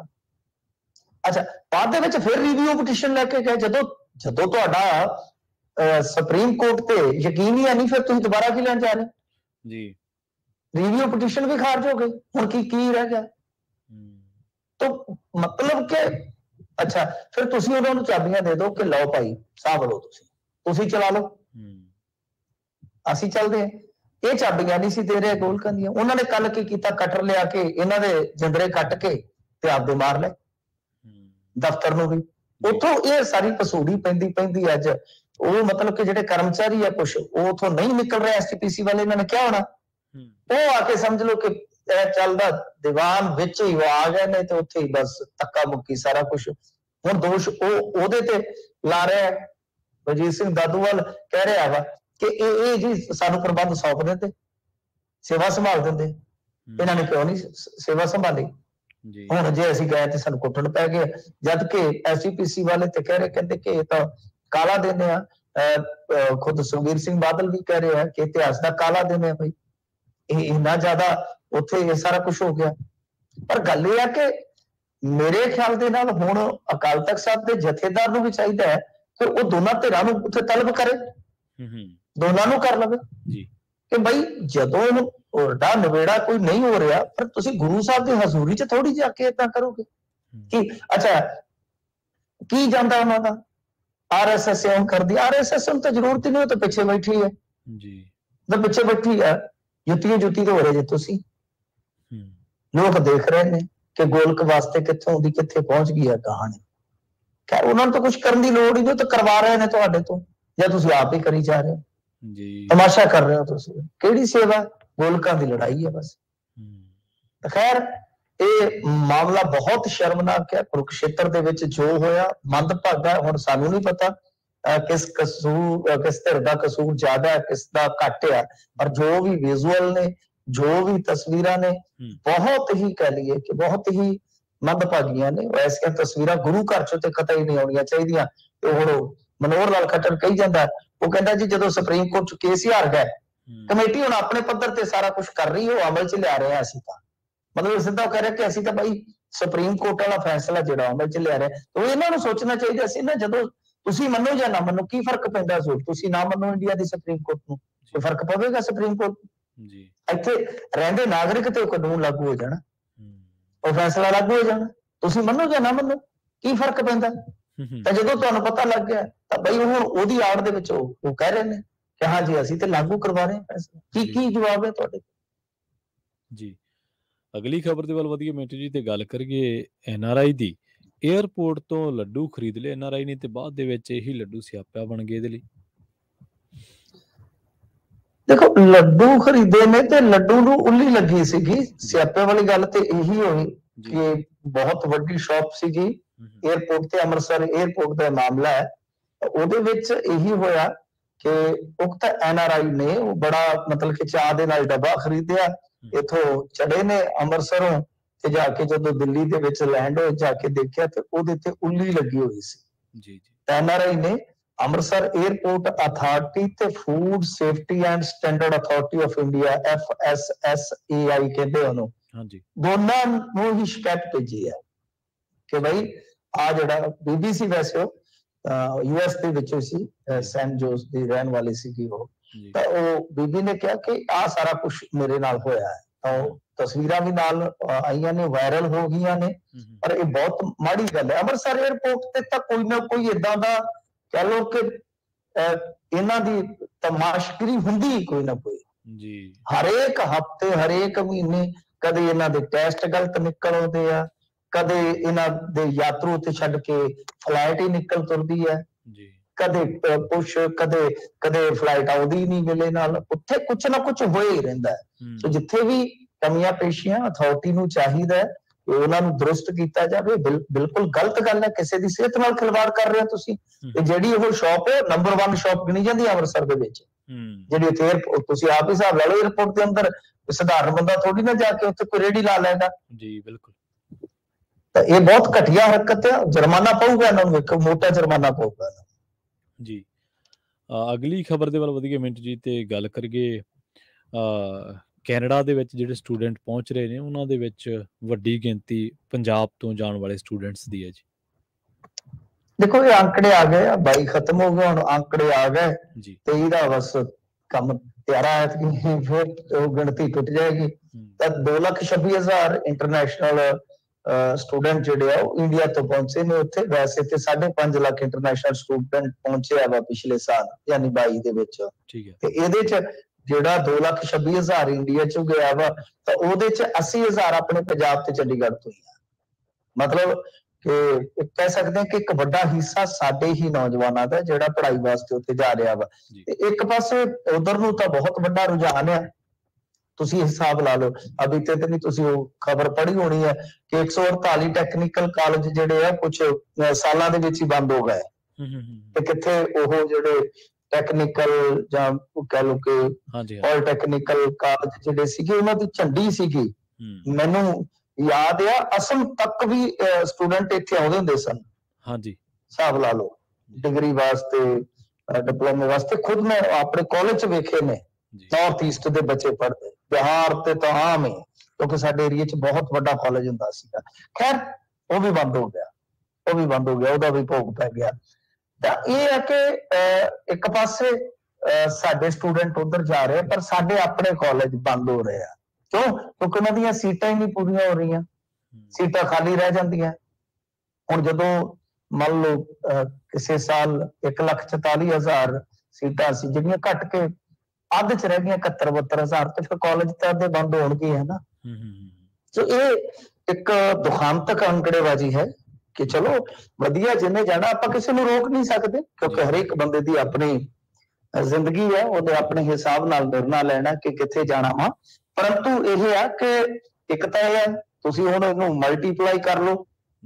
ਜੇ ਆਪਾਂ 80,000 ਦੇ ਵਿੱਚੋਂ ਚਲੋ ਚੰਡੀਗੜ੍ਹ ਦੇ ਵੀ 2,000 ਕੱਢ ਦਿਓ, 5,000 ਕੱਢ ਦਿਓ, 75,000 ਪੰਜਾਬ ਦਾ। 75,000 ਨੂੰ 25 ਲੱਖ ਦਾ ਸਿੱਧਾ ਗੁਣਾ ਮਾਰ ਲਓ, ਕਿੰਨਾ ਪੈਸਾ ਬਣ ਜਾਏਗਾ। ਤੇ ਫਿਰ ਹਰੇਕ 6 ਮਹੀਨੇ ਬਾਅਦ, ਕੋਈ 4 ਮਹੀਨੇ ਬਾਅਦ ਹੋਰ ਪੈਸਾ, ਜੇ ਕੋਈ ਸਾਲ ਖੰਡ 2 ਸਾਲ ਖੰਡ ਜਾਂਦਾ ਹੀ ਹੈ ਨਾ, ਥੋੜਾ ਬਹੁਤਾ ਪਿੱਛੇ ਭੇਜਦੇ ਨੇ ਬੱਚਿਆਂ ਨੂੰ। ਖੈਰ ਇਹ ਬਹੁਤ ਵੱਡਾ ਸਰਮਾਇਆ ਵੀ ਜਾ ਰਿਹਾ। ਤੇ ਦੂਸਰੀ ਗੱਲ ਇਹ ਹੈ ਕਿ ਜਿੱਦਾਂ ਹੁਣ ਤਕਨੀਕੀ ਕਾਲਜ ਜਾਂ ਬਹੁਤ ਤਕਨੀਕੀ ਕਾਲਜ ਜਿਹੜੇ ਬੰਦ ਹੋ ਰਹੇ ਆ, ਤਾਂ ਮਤਲਬ ਕਿ ਜਿਨ੍ਹਾਂ ਨੇ ਇੱਥੇ ਪੰਜਾਬ ਸਾਂਭਣਾ ਉਹ ਕਿੰਨੇ ਕੁ ਬਚੇ ਆ, ਇਹ ਵੀ ਇੱਕ ਵੱਡੀ ਗੱਲ ਆ। ਕਿਉਂਕਿ ਇਹ ਵੱਧ ਰਿਹਾ ਟ੍ਰੈਂਡ, ਦਿਨੋਂ ਦਿਨ ਘਟ ਨਹੀਂ ਰਿਹਾ। ਹਾਂ ਇਹ ਆ ਕਿ ਹੋਰ ਕੋਈ 5 ਸਾਲ ਬਾਅਦ 7 ਸਾਲ ਬਾਅਦ ਕੋਈ ਦੁਨੀਆ 'ਚ ਕੋਈ ਵੱਡਾ ਬਦਲਾਅ ਵੇਖਣ ਨੂੰ ਮਿਲੇ ਤਾਂ ਫਿਰ ਤਾਂ ਭਾਵੇਂ ਕੋਈ ਅੰਕੜੇ ਰੁਕ ਜਾਣ। ਅਦਰਵਾਈਜ਼ ਇਹ ਲੱਗਦਾ ਨਹੀਂ ਹੈ ਕਿ ਹਾਲੇ ਪੀਕ ਆ ਗਿਆ ਤਾਂ ਹੁਣ ਬੜੀ ਜਲਦੀ ਡਿਕਲਾਈਨ ਮਿਲੇਗਾ, ਐਸਾ ਨਹੀਂ ਸੰਭਵ ਲੱਗਦਾ। ਹਾਲੇ ਹੋਰ ਵੀ ਇਹ ਜਿਹੜਾ ਟ੍ਰੈਂਡ ਆਪਾਂ ਨੂੰ ਮਤਲਬ ਕਿ ਅੱਗੇ ਜਾਂਦਾ ਦਿਖਾਈ ਦੇਵੇਗਾ। ਜੀ, ਅਗਲੀ ਖਬਰ ਦੇ ਵੱਲ ਵਧੀਏ ਮਿੰਟੂ ਜੀ, ਤੇ ਗੱਲ ਕਰੀਏ ਆਪਾਂ ਸੰਦੀਪ ਸਿੰਘ ਦੀ। ਕੁਝ ਦਿਨ ਪਹਿਲਾਂ ਲੰਘੇ ਮਹੀਨੇ ਦੇ ਵਿੱਚ ਇੱਕ ਜੂਨੀਅਰ ਔਰਤ ਕੋਚ ਨੇ ਕੁਝ ਇਲਜ਼ਾਮ ਲਾਏ ਸਨ। ਇਲਜ਼ਾਮਾਂ ਨੂੰ ਲੈ ਕੇ ਹੁਣ ਅਸਤੀਫੇ ਦੀ ਮੰਗ ਤੇ ਸਦਨ ਦੇ ਵਿੱਚ ਹੰਗਾਮਾ ਹੋਇਆ। ਹਾਂਜੀ, ਮਨੋਹਰ ਲਾਲ ਖੱਟਰ ਕਹਿੰਦਾ ਕਿ ਅਸਤੀਫਾ ਅਸੀਂ ਨਹੀਂ ਲੈਣਾ, ਕੀ ਕਰੋਗੇ ਤੁਸੀਂ? ਤੇ ਮੈਂ ਤੇ ਸਮਝਦਾ, ਦੇਖੋ ਬੜਾ ਹੰਗਾਮਾ ਹੋਇਆ, ਉਹਦੇ ਤੇ ਸਪੀਕਰ ਵੀ ਬੋਲੇ ਕਿ SIT ਜਾਂਚ ਕਰ ਰਹੀ ਹੈ ਵਗੈਰਾ ਵਗੈਰਾ। ਹੁੱਡਾ ਤੇ ਮਨੋਹਰ ਲਾਲ ਖੱਟਰ ਜਿਹੜੇ ਆ ਉਹ ਆਮੋ ਸਾਹਮਣੇ ਹੋਏ। ਮਤਲਬ ਕਿ ਪੂਰੀ ਭਖਵੀਂ ਉੱਥੇ ਉਹਨਾਂ ਦੀ ਆਪਸ ਦੇ ਵਿੱਚ ਤਕਰਾਰ ਹੋਈ ਹੈ। ਸਦਨ 'ਚ ਤਕਰਾਰ ਹੋਣੀ ਵੀ ਚਾਹੀਦੀ ਹੈ, ਮੁੱਦਾ ਵੀ ਕੁਝ ਐਸਾ। ਪਰ ਮੈਨੂੰ ਸਮਝ ਨਹੀਂ ਆਉਂਦੀ, ਸੰਦੀਪ ਸਿੰਘ ਪਤਾ ਨਹੀਂ ਕੀ ਚਾਹ ਰਿਹਾ ਵਾ ਕਿ ਤੂੰ ਛੱਡ ਕੇ ਭਰਿਆ ਮੇਲਾ ਪਾਸੇ ਭਲਿਆ ਮਾਨਸਾ ਕੀ ਰਹਿਣਾ ਤੂੰ। ਜਦ ਤੱਕ ਤੂੰ ਵਿਦੋਸ਼ਾ ਸਾਬਤ ਨਹੀਂ ਹੁੰਦਾ ਤੇਰਾ ਹੱਕ ਨਹੀਂ ਬਣਦਾ। ਇਸ ਬੰਦੇ ਨੇ ਜਿੰਨੀ ਖੱਟੀ ਸੀਗੀ ਸਾਰੀ ਖੂਹ 'ਚ ਪਵਾ ਲਈ ਆ। ਇਲਜ਼ਾਮ ਸੱਚੇ ਨੇ ਜਾਂ ਝੂਠੇ ਨੇ, ਗੱਲ ਉਹ ਨਹੀਂ ਹੁੰਦੀ। ਘੱਟੋ ਘੱਟ ਪੋਲੀਟੀਸ਼ੀਅਨ ਨਾ ਸਹੀ, ਇੱਕ ਪਲੇਅਰ ਕੋਲ ਤੇ ਨੈਤਿਕਤਾ ਹੁੰਦੀ ਹੈ ਨਾ। ਬਿਲਕੁਲ, ਤੁਸੀਂ ਪਲੇਅਰ ਹੋ ਤਾਂ ਉਹ ਨੈਤਿਕਤਾ ਵਿਖਾਓ ਕਿ ਹਜ਼ੂਰ ਮੈਂ ਪਾਸੇ ਬੈਠਾ ਵਾਂ, ਇਹ ਜਾਂਚ ਪੜਤਾਲ ਹੋ ਲੈਣ ਦਿਓ। ਸਾਡੇ ਤੇ ਇਹ ਗੱਲ ਨਾ ਆਵੇ ਕਿ ਅਸੀਂ ਜਾਂਚ ਪੜਤਾਲ ਪ੍ਰਭਾਵਿਤ ਕਰ ਰਹੇ ਹਾਂ, ਸੋ ਲਿਹਾਜ਼ਾ ਬਈ ਜਦੋਂ ਜਾਂਚ ਪੜਤਾਲ ਹੋ ਗਈ, ਜੇ ਮੈਨੂੰ ਕਲੀਨ ਚਿੱਟ ਮਿਲ ਗਈ ਠੀਕ ਹੈ, ਨਹੀਂ ਤਾਂ ਫਿਰ ਮੈਂ ਕੋਰਟ ਕਚਹਿਰੀਆਂ 'ਚ ਤੇ ਲੜਾਂਗਾ। ਐਵੇਂ ਕੀ ਫਾਇਦਾ? 26 ਜਨਵਰੀ 'ਚ ਗਿਆ ਤੇ ਉੱਥੇ ਬੀਬੀ ਆ ਗਈ ਇੱਕ, ਉਹਨੇ ਉਹ ਲੱਥੀ ਲਾਈ ਕੀਤੀ ਕਿ ਛੱਡ ਕੇ ਸਾਰਾ ਕੁਝ ਝੰਡਾ ਤੱਕ ਹੀ ਫਿਰ ਸੀ ਨਿਕਲ ਗਿਆ ਉੱਥੋਂ। ਇਹ ਕੀ ਆ? ਜਿਸ ਬੰਦੇ ਦੀ ਲਾਈਫ ਤੋਂ ਦੁਨੀਆ ਪ੍ਰਭਾਵਿਤ ਸੀ ਕਿ ਕਿਸ ਤਰ੍ਹਾਂ ਉਹਨੇ ਕਮਬੈਕ ਕੀਤਾ ਗੋਲੀ ਲੱਗਣ ਤੋਂ ਬਾਅਦ। ਇਹਦੀ ਪਿੱਠ 'ਚ ਗੋਲੀ ਲੱਗ ਗਈ ਸੀ, ਇਹਦੇ ਇੱਕ ਹਾਦਸਾ ਹੋ ਗਿਆ ਸੀਗਾ। ਵੀਲ ਚੇਅਰ ਤੇ ਬੰਦਾ ਉੱਠ ਕੇ ਵੀਲ ਚੇਅਰ ਤੋਂ ਤੇ ਜਾ ਕੇ ਦੁਨੀਆ ਦੇ ਨਕਸ਼ੇ ਤੇ ਛਾ ਜਾਂਦਾ, ਉਹ ਗੈਰ ਸਧਾਰਨ ਹੈ।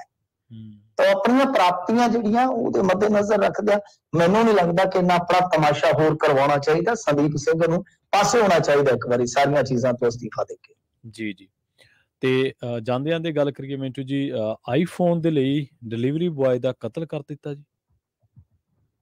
हाँ जी, ये कर्नाटक तो बड़ा सनसनीखेज मामला सामने आया। इंडिया 'ਚ ਇਹੀ ਕੁਛ ਚੱਲ ਰਿਹਾ ਅੱਜ ਕੱਲ। ਜੀ ਪਰ ਇੱਕ ਜਨਾਨੀ ਨੇ ਆਪਣੇ ਆਸ਼ਿਕ ਦੇ ਨਾਲ ਮਿਲ ਕੇ ਆਪਣੀ ਸੱਸ ਹਾਂਜੀ ਤੇ ਘਰ ਵਾਲਾ ਦੋਨਾਂ ਨੂੰ ਮਾਰ ਕੇ ਟੁਕੜੇ ਟੁਕੜੇ ਕਰਕੇ ਕੁਛ ਫ੍ਰਿਜ 'ਚ ਰੱਖੇ, ਫ੍ਰੀਜ਼ਰ 'ਚ, ਤੇ ਕੁਛ ਉਹ ਮੇਘਾਲਿਆ ਵੱਲ ਜਾ ਕੇ ਸੁੱਟ ਆਏ। ਹੂੰ ਦੇਖੋ ਕੀ ਚੱਲਦਾ ਪਿਆ। ਤਾਂ ਖੈਰ ਇਹ 20 ਸਾਲ ਦਾ ਨੌਜਵਾਨ ਸੀ, ਇਸ ਲਈ ਕਤਲ ਕੀਤਾ ਗਿਆ ਕਿਉਂਕਿ ਉਹਦੇ ਕੋਲ ਮੋਬਾਈਲ ਖਰੀਦਣ ਲਈ ਪੈਸੇ ਨਹੀਂ ਸਨ। ਇਹ ਜਿਹੜਾ 20 ਸਾਲ ਦਾ ਨੌਜਵਾਨ ਸੀਗਾ, ਜੀ ਤੇ ਜਿਹੜਾ ਆਈਫੋਨ ਡਿਲੀਵਰੀ ਬॉय ਕੋਲ ਸੀਗਾ, ਹੂੰ ਉਹਦੇ ਵਾਸਤੇ ਉਹਦੀ ਹੱਤਿਆ ਕਰ ਦਿੱਤੀ। ਤਾਂ ਤੁਸੀਂ ਦੇਖੋ ਕਿ ਕੀ ਮਤਲਬ ਕਿ ਸਾਰਾ ਕੁਝ ਚੱਲਦਾ ਪਿਆ। ਹੂੰ ਮਾਨਾ ਬਾਜ਼ਾਰ ਹੁੰਦਾ ਹੈ ਕਿ 2-3 ਦਿਨ ਲਾਸ਼ ਵੀ ਘਰ ਰੱਖੀ ਸੀ। ਜੀ ਤੇ ਇਹ ਉਸ ਟਾਈਮ ਸੀਸੀਟੀਵੀ ਫੁਟੇਜ 'ਚ ਨਜ਼ਰ ਆਇਆ, ਜਦੋਂ ਫਿਰ ਲਾਸ਼ ਜਿਹੜੀ ਹੈ ਬੋਰੀ 'ਚ ਪਾ ਕੇ ਸਕੂਟਰ ਤੇ ਰੱਖ ਕੇ ਜਲਾਉਣ ਲਈ ਲਿਜਾ ਰਿਹਾ ਸੀਗਾ।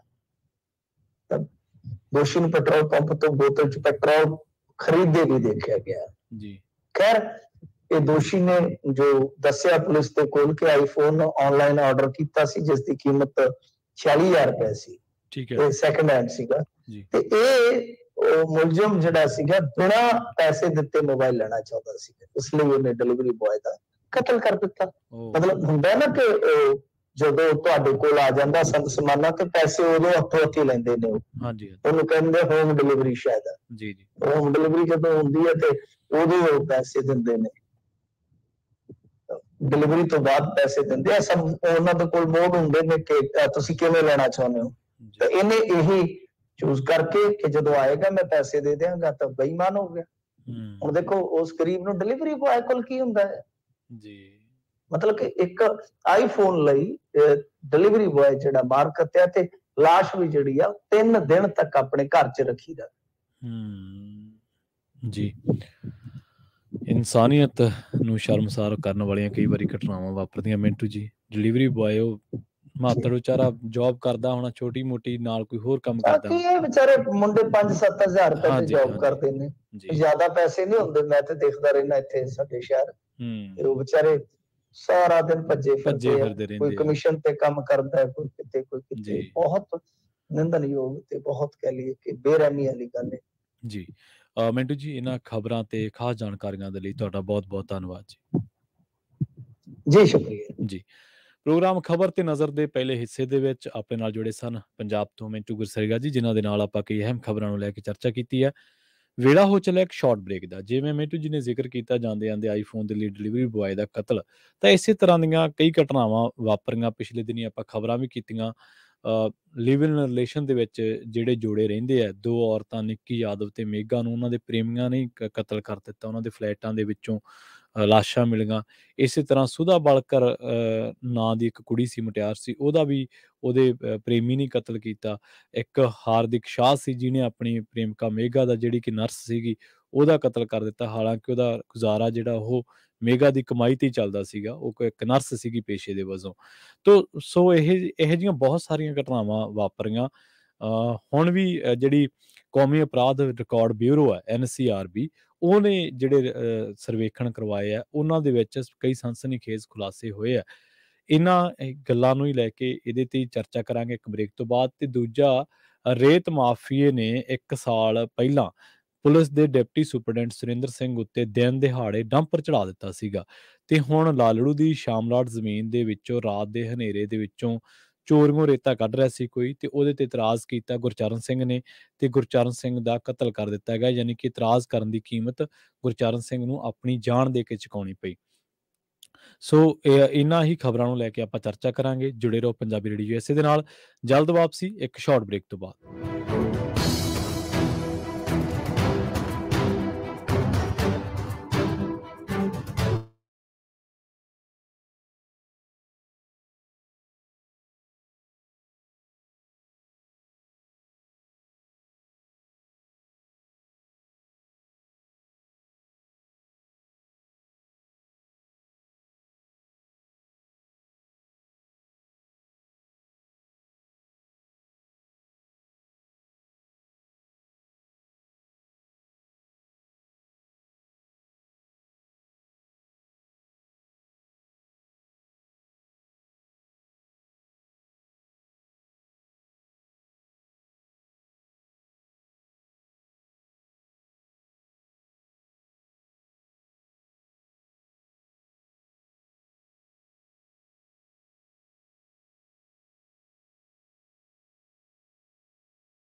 ਮੁੜ ਤੋਂ ਤੁਹਾਡਾ ਸਾਰਿਆਂ ਦਾ ਸਵਾਗਤ ਹੈ ਪ੍ਰੋਗਰਾਮ ਖਬਰ ਤੇ ਨਜ਼ਰ ਦੇ ਵਿੱਚ। ਪ੍ਰੋਗਰਾਮ ਦੇ ਵਿੱਚ ਪਹਿਲੇ ਹਿੱਸੇ ਦੇ ਵਿੱਚ ਆਪਣੇ ਨਾਲ ਜੁੜੇ ਸਨ ਮਿੰਟੂ ਗੁਰਸਰੀਆ ਜੀ, ਜਿਨ੍ਹਾਂ ਦੇ ਨਾਲ ਆਪਾਂ ਕੀ ਅਹਿਮ ਖਬਰਾਂ ਨੂੰ ਲੈ ਕੇ ਚਰਚਾ ਕੀਤੀ।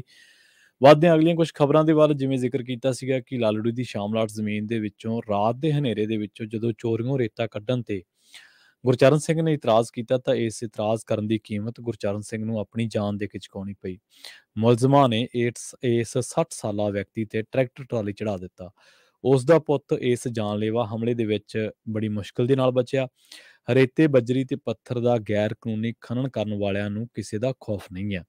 ਸਿਆਸਤਦਾਨਾਂ, ਅਫਸਰਾਂ ਅਤੇ ਖਨਨ ਮਾਫੀਆ ਦਾ ਗੱਠਜੋੜ ਉਹਨਾਂ ਨੂੰ ਇਹ ਤਾਕਤ ਦਿੰਦਾ ਹੈ ਕਿ ਉਹ ਇਹਨਾਂ ਕੀਮਤੀ ਸਰੋਤਾਂ ਦੀ ਖੁੱਲ੍ਹੀ ਲੁੱਟ ਦੇ ਰਾਹ ਦੇ ਵਿੱਚ ਆਉਣ ਵਾਲੇ ਕਿਸੇ ਵੀ ਵਿਅਕਤੀ ਨੂੰ ਧਮਕਾ ਸਕਣ, ਚਾਹੇ ਉਹ ਪੁਲਿਸ ਹੋਵੇ, ਚਾਹੇ ਉਹ ਮਾਈਨਿੰਗ ਦਾ ਟਰਾਂਸਪੋਰਟ ਵਿਭਾਗ ਦਾ ਕੋਈ ਅਫਸਰ ਹੋਵੇ, ਚਾਹੇ ਉਹ ਵਾਤਾਵਰਨ ਪ੍ਰੇਮੀ ਹੋਵੇ ਜਾਂ ਮੌਜੂਦਾ ਮਾਮਲੇ ਵਾਂਗ ਹੀ ਕੋਈ ਸਥਾਨਕ ਵਾਸੀ ਹੀ ਕਿਉਂ ਨਾ ਹੋਣ। ਲੰਘੇ ਸਾਲ ਦੀ ਗੱਲ ਹੈ, ਜੁਲਾਈ ਮਹੀਨੇ ਦੀ। ਹਰਿਆਣੇ ਦੇ ਵਿੱਚ ਇੱਕ ਪੁਲਿਸ ਦੇ ਡਿਪਟੀ ਸੁਪਰਡੈਂਟ ਸੁਰਿੰਦਰ ਸਿੰਘ ਨੇ ਇੱਕ ਡੰਪਰ ਨੂੰ ਟਿੱਪਰ ਨੂੰ ਰੋਕਿਆ। ਉਹਨੇ ਰੁਕਣ ਦੀ ਬਜਾਏ ਸ਼ਰੇਆਮ ਸਿੱਧਾ ਹੀ ਦਿਨ ਦਿਹਾੜੇ ਜਿਹੜਾ ਟਿੱਪਰ ਸੀਗਾ ਉਹ ਸੁਰਿੰਦਰ ਸਿੰਘ ਉੱਤੇ ਚੜਾ ਦਿੱਤਾ। ਦੋਵਾਂ ਮਾਮਲਿਆਂ ਦੇ ਵਿੱਚ ਮੁਲਜ਼ਮਾਂ ਨੂੰ ਤੁਰੰਤ ਗ੍ਰਿਫਤਾਰ ਕਰ ਲਿਆ ਗਿਆ। ਅਜਿਹੀਆਂ ਘਟਨਾਵਾਂ ਨੂੰ ਰੋਕਣ ਦੇ ਲਈ ਕੋਈ ਸਖਤ ਕਦਮ ਨਹੀਂ ਚੁੱਕੇ ਗਏ ਅਤੇ ਮਾਫੀਆ ਸਰਗਣਿਆਂ ਦੀ ਹਿਫਾਜ਼ਤ ਦੇ ਲਈ ਭ੍ਰਿਸ਼ਟ ਤੰਤਰ ਪਹਿਲਾਂ ਵਾਂਗ ਹੀ ਮੌਜੂਦ ਹੈ। ਗੈਰ ਕਾਨੂੰਨੀ ਖਨਨ ਕਾਰੋਬਾਰ ਦੇ ਮੁਨਾਫੇ ਦਾ ਹਿੱਸਾ ਸਿਆਸੀ ਆਗੂਆਂ, ਸਰਕਾਰੀ ਅਧਿਕਾਰੀਆਂ ਅਤੇ ਕਰਮਚਾਰੀਆਂ ਦੇ ਵਿੱਚ ਵੰਡਿਆ ਜਾਂਦਾ ਹੈ। ਕੌਮੀ ਗ੍ਰੀਨ ਟ੍ਰਿਬਿਊਨਲ ਅਤੇ ਅਦਾਲਤਾਂ ਦੇ ਖਨਨ ਨੂੰ ਕਾਨੂੰਨ ਦੇ ਮੁਤਾਬਕ ਕੰਟਰੋਲ ਕਰਨ ਸੰਬੰਧੀ ਦਿੱਤੇ ਹੁਕਮਾਂ ਦੇ ਬਾਵਜੂਦ ਗੈਰ ਕਾਨੂੰਨੀ ਢੰਗ ਦੇ ਨਾਲ ਰੇਤ, ਪੱਥਰ ਅਤੇ ਬਜਰੀ ਦੇ ਜਿਹੜੀ ਮਾਈਨਿੰਗ ਦਾ ਧੰਦਾ ਉਹ ਵੱਧ ਫੁੱਲ ਰਿਹਾ। ਲੰਘੇ ਵਰੇ ਪੰਜਾਬ ਦੇ ਵਿੱਚ ਜਦੋਂ 2022 ਦੀਆਂ ਪੰਜਾਬ ਵਿਧਾਨ ਸਭਾ ਚੋਣਾਂ ਹੋਈਆਂ ਸੀ ਤਾਂ ਉਹਨਾਂ ਚੋਣਾਂ ਵੇਲੇ ਵੀ ਨਜਾਇਜ਼ ਖਨਨ ਦਾ ਮੁੱਦਾ ਕਾਫੀ ਭਖ ਗਿਆ ਸੀ। ਉਦੋਂ ਤਤਕਾਲੀ ਮੁੱਖ ਮੰਤਰੀ ਚਰਨਜੀਤ ਚੰਨੀ ਦੇ ਭਾਣਜੇ ਭੁਪਿੰਦਰ ਸਿੰਘ ਹਣੀ ਦੇ ਘਰੋਂ ਐਨਫੋਰਸਮੈਂਟ ਡਾਇਰੈਕਟੋਰੇਟ ਨੇ 10 ਕਰੋੜ ਰੁਪਈਆ, ਸੋਨਾ ਤੇ ਕੁਝ ਹੋਰ ਵਸਤਾਂ ਬਰਾਮਦ ਕੀਤੀਆਂ ਸਨ। ਈਡੀ ਨੇ ਇਹ ਛਾਪਾ ਮਾਰਿਆ ਸੀ ਗੈਰ ਕਾਨੂੰਨੀ ਮਾਈਨਿੰਗ ਦੇ ਸਬੰਧ ਦੇ ਵਿੱਚ, ਤੇ ਇਸ ਵਿਵਾਦ ਦੀ ਲਪੇਟ ਦੇ ਵਿੱਚ ਤਤਕਾਲੀ ਮੁੱਖ ਮੰਤਰੀ ਚੰਨੀ ਵੀ ਆ ਗਏ। ਕਈ ਹੋਰ ਸਿਆਸਤਦਾਨਾਂ ਅਤੇ ਸਰਕਾਰੀ ਅਧਿਕਾਰੀਆਂ ਦੇ ਨਾਂ ਵੀ ਵੱਖ-ਵੱਖ ਥਾਵਾਂ ਤੇ ਗੈਰ ਕਾਨੂੰਨੀ ਖਨਨ ਦੇ ਮਾਮਲੇ ਦੇ ਵਿੱਚ ਉੱਭਰਦੇ ਰਹੇ ਨੇ। ਆਮ ਆਦਮੀ ਪਾਰਟੀ ਦੀ ਸਰਕਾਰ ਨੇ ਭਾਵੇਂ ਕਈ ਮਾਮਲਿਆਂ ਦੇ ਵਿੱਚ ਕਾਰਵਾਈ ਕੀਤੀ ਹੈ, ਪਰ ਖਨਨ ਮਾਫੀਏ ਤੇ ਕਾਬੂ ਪਾਉਣਾ ਕਾਫੀ ਜਟਿਲ ਹੈ। ਕਈ ਦਹਾਕਿਆਂ ਤੋਂ ਸਰਗਰਮ ਇਹ ਮਾਫੀਆ ਸਿਆਸੀ ਜਮਾਤ ਅਤੇ ਸਰਕਾਰੀ ਤੰਤਰ ਦੇ ਵਿੱਚ ਆਪਣੀਆਂ ਜੜ੍ਹਾਂ ਫੈਲਾ ਚੁੱਕਿਆ ਹੈ। ਪੁਲਿਸ ਅਤੇ ਹੋਰ ਮਹਿਕਮਿਆਂ ਦੀ ਲਗਾਤਾਰ ਕਾਰਵਾਈ ਇਸ ਮਾਫੀਏ ਨੂੰ ਬੇਅਸਰ ਕਰ ਦਿੰਦੀ ਹੈ।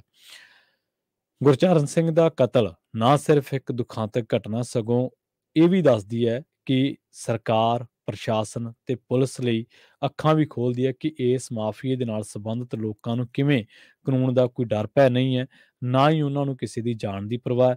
ਉਹਨਾਂ ਦੇ ਕੰਮ ਦੇ ਵਿੱਚ ਜੋ ਵੀ ਕੋਈ ਅੜਿੱਕਾ ਪਾਉਂਦਾ ਜਾਂ ਜੋ ਵੀ ਉਹਨਾਂ ਨੂੰ ਸਵਾਲ ਕਰਦਾ ਤਾਂ ਉਹ ਕਾਨੂੰਨ ਤੋਂ ਨਹੀਂ ਡਰਦੇ ਤੇ ਉਹ ਕਿਸੇ ਵੀ ਵਿਅਕਤੀ ਦੀ ਜਾਨ ਲੈ ਲੈਂਦੇ ਆ। ਉਹ ਲੋਕਾਂ ਦੇ ਵਿੱਚ ਸਹਿਮ ਤੇ ਦਹਿਸ਼ਤ ਫੈਲਾ ਕੇ ਆਪਣਾ ਗੈਰ ਕਾਨੂੰਨੀ ਕਾਰੋਬਾਰ ਜਾਰੀ ਰੱਖਦੇ ਆ। ਆਮ ਆਦਮੀ ਪਾਰਟੀ ਨੇ ਚੋਣਾਂ ਵੇਲੇ ਵਾਅਦਾ ਕੀਤਾ ਸੀਗਾ ਕਿ ਮਾਫੀਏ ਨੂੰ ਨੱਥ ਪਾਈ ਜਾਊਗੀ, ਖਨਨ ਵਾਲੀਆਂ ਥਾਵਾਂ ਤੇ ਨਜ਼ਰ ਰੱਖਣ ਦੇ ਲਈ ਕੈਮਰੇ ਲਗਾਏ ਜਾਣਗੇ ਅਤੇ ਗੈਰ ਕਾਨੂੰਨੀ ਮਾਈਨਿੰਗ ਨੂੰ ਰੋਕਿਆ ਜਾਵੇਗਾ। ਇਹਨਾਂ ਵਾਅਦਿਆਂ ਸਦਕਾ ਚੋਣਾਂ ਦੇ ਵਿੱਚ ਪਾਰਟੀ ਨੂੰ ਭਰਵਾਂ ਬਹੁਮਤ ਮਿਲਿਆ। ਪੰਜਾਬੀਆਂ ਨੇ ਇੱਕ ਤਰਫਾ ਮੈਂਡੇਟ ਆਮ ਆਦਮੀ ਪਾਰਟੀ ਨੂੰ ਦਿੱਤਾ ਤੇ ਇਸ ਪਾਰਟੀ ਨੇ ਪੰਜਾਬ ਦੇ ਵਿੱਚ ਆਪਣੀ ਸਰਕਾਰ ਬਣਾਈ। ਪੰਜਾਬ ਸਰਕਾਰ ਨੂੰ ਹੁਣ ਚਾਹੀਦਾ ਹੈ ਕਿ ਉਹ ਸਾਰੀ ਖੇਤਰ ਵਾਸਤੇ ਰੇਤ ਦੇ ਬਦਲਵੇਂ ਸਰੋਤ ਲੱਭੇ ਅਤੇ ਲੋਕਾਂ ਨੂੰ ਇਸ ਮਾਫੀਏ ਤੋਂ ਮੁਕਤੀ ਦਿਵਾਏ। ਸੋ ਇਹ ਜਿਹੜੀਆਂ ਖਬਰਾਂ ਆਪਾਂ ਸਾਂਝੀਆਂ ਕਰਦੇ ਰਹੀਦਾ ਤੁਹਾਡੇ ਨਾਲ, ਤਾਂ ਇਹ ਕੋਈ ਬਾਹਲੇ ਦਿਨ ਪੁਰਾਣੀ ਖਬਰ ਨਹੀਂ ਹੈ, ਲੰਘੇ ਦਿਨਾਂ ਦੀ ਗੱਲ ਹੀ ਹੈ। ਤੇ ਉਸ ਤੋਂ ਬਾਅਦ ਮੁੱਖ ਮੰਤਰੀ ਨੇ ਇਹ ਵੀ ਕਿਹਾ ਕਿ 5 ਰੁਪਏ ਰੇਤਾ ਮਿਲੂਗਾ ਸਰਕਾਰੀ। ਕਈ ਖੱਡਾਂ ਤੇ ਖੁਦ ਜਾ ਕੇ ਸਰਕਾਰੀ ਅਧਿਕਾਰੀਆਂ ਜਾਂ ਮੁੱਖ ਮੰਤਰੀ ਨੇ ਖੁਦ ਸ਼ਾਇਦ ਲੁਧਿਆਣੇ ਦੇ ਨੇੜੇ ਇੱਕ ਖੱਡ ਆ, ਉੱਥੇ ਜਾ ਕੇ ਖੁਦ ਇਸ ਚੀਜ਼ ਦੀ ਸ਼ੁਰੂਆਤ ਕੀਤੀ ਸੀ। ਪਰ ਹਾਲੇ ਵੀ ਕਈ ਥਾਵਾਂ ਤੇ ਬਹੁਤ ਕੁਝ ਕਰਨਾ ਬਾਕੀ ਹੈ। ਠੀਕ ਹੈ, ਕਈ ਗੱਲਾਂ ਤੋਂ ਲੱਗਦਾ ਹੁੰਦਾ ਕਿ ਸਰਕਾਰ ਚੰਗੀ ਵਿਲ ਪਾਵਰ ਦੇ ਨਾਲ ਕੰਮ ਕਰ ਰਹੀ ਹੈ, ਪਰ ਉਸ ਵਿਲ ਪਾਵਰ ਨੂੰ ਗਰਾਊਂਡ ਤੇ ਲਾਗੂ ਕਰਨਾ ਹੁੰਦਾ ਅਫਸਰਸ਼ਾਹੀ ਨੇ, ਮਹਿਕਮਿਆਂ ਨੇ। ਜੇਕਰ ਮਹਿਕਮੇ ਨਾ ਵਿਲ ਪਾਵਰ ਦਿਖਾਉਣਗੇ, ਜੇਕਰ ਮਹਿਕਮੇ ਦ੍ਰਿੜਤਾ ਨਾ ਦਿਖਾਉਣਗੇ, ਜੇਕਰ ਮਹਿਕਮੇ ਇੱਛਾ ਸ਼ਕਤੀ ਤੋਂ ਕੰਮ ਨਾ ਲੈਣਗੇ, ਅਫਸਰ ਨਾ ਕੰਮ ਕਰਨਗੇ, ਮੁੱਖ ਮੰਤਰੀ ਇਕੱਲਾ ਕੀ ਕਰੂਗਾ? ਮੁੱਖ ਮੰਤਰੀ ਰੀਬਨ ਕੱਟ ਦੂ, ਉੱਥੇ ਵਰਜ ਦੂ, ਝਿੜਕ ਦੂ, ਕਹਿ ਦੂ, ਆਦੇਸ਼ ਦੇ ਦੂ, ਹੁਕਮ ਦੇ ਦੂ, ਪਰ ਉਹ ਲਾਗੂ ਕਿਹਨੇ ਕਰਨੇ ਆ? ਤੇ ਦੂਜਾ ਇਹ ਵੀ ਹੈ ਕਿ ਇਹੀ ਗੱਲ ਨਹੀਂ ਹੈ ਕਿ ਮੁੱਖ ਮੰਤਰੀ ਦੇ ਹੁਕਮਾਂ ਨੂੰ ਕੋਈ ਅਣਗੌਲਿਆਂ ਕਰ ਸਕਦਾ ਹੈ। ਇਹ ਵੀ ਗੱਲ ਨਹੀਂ ਹੈ।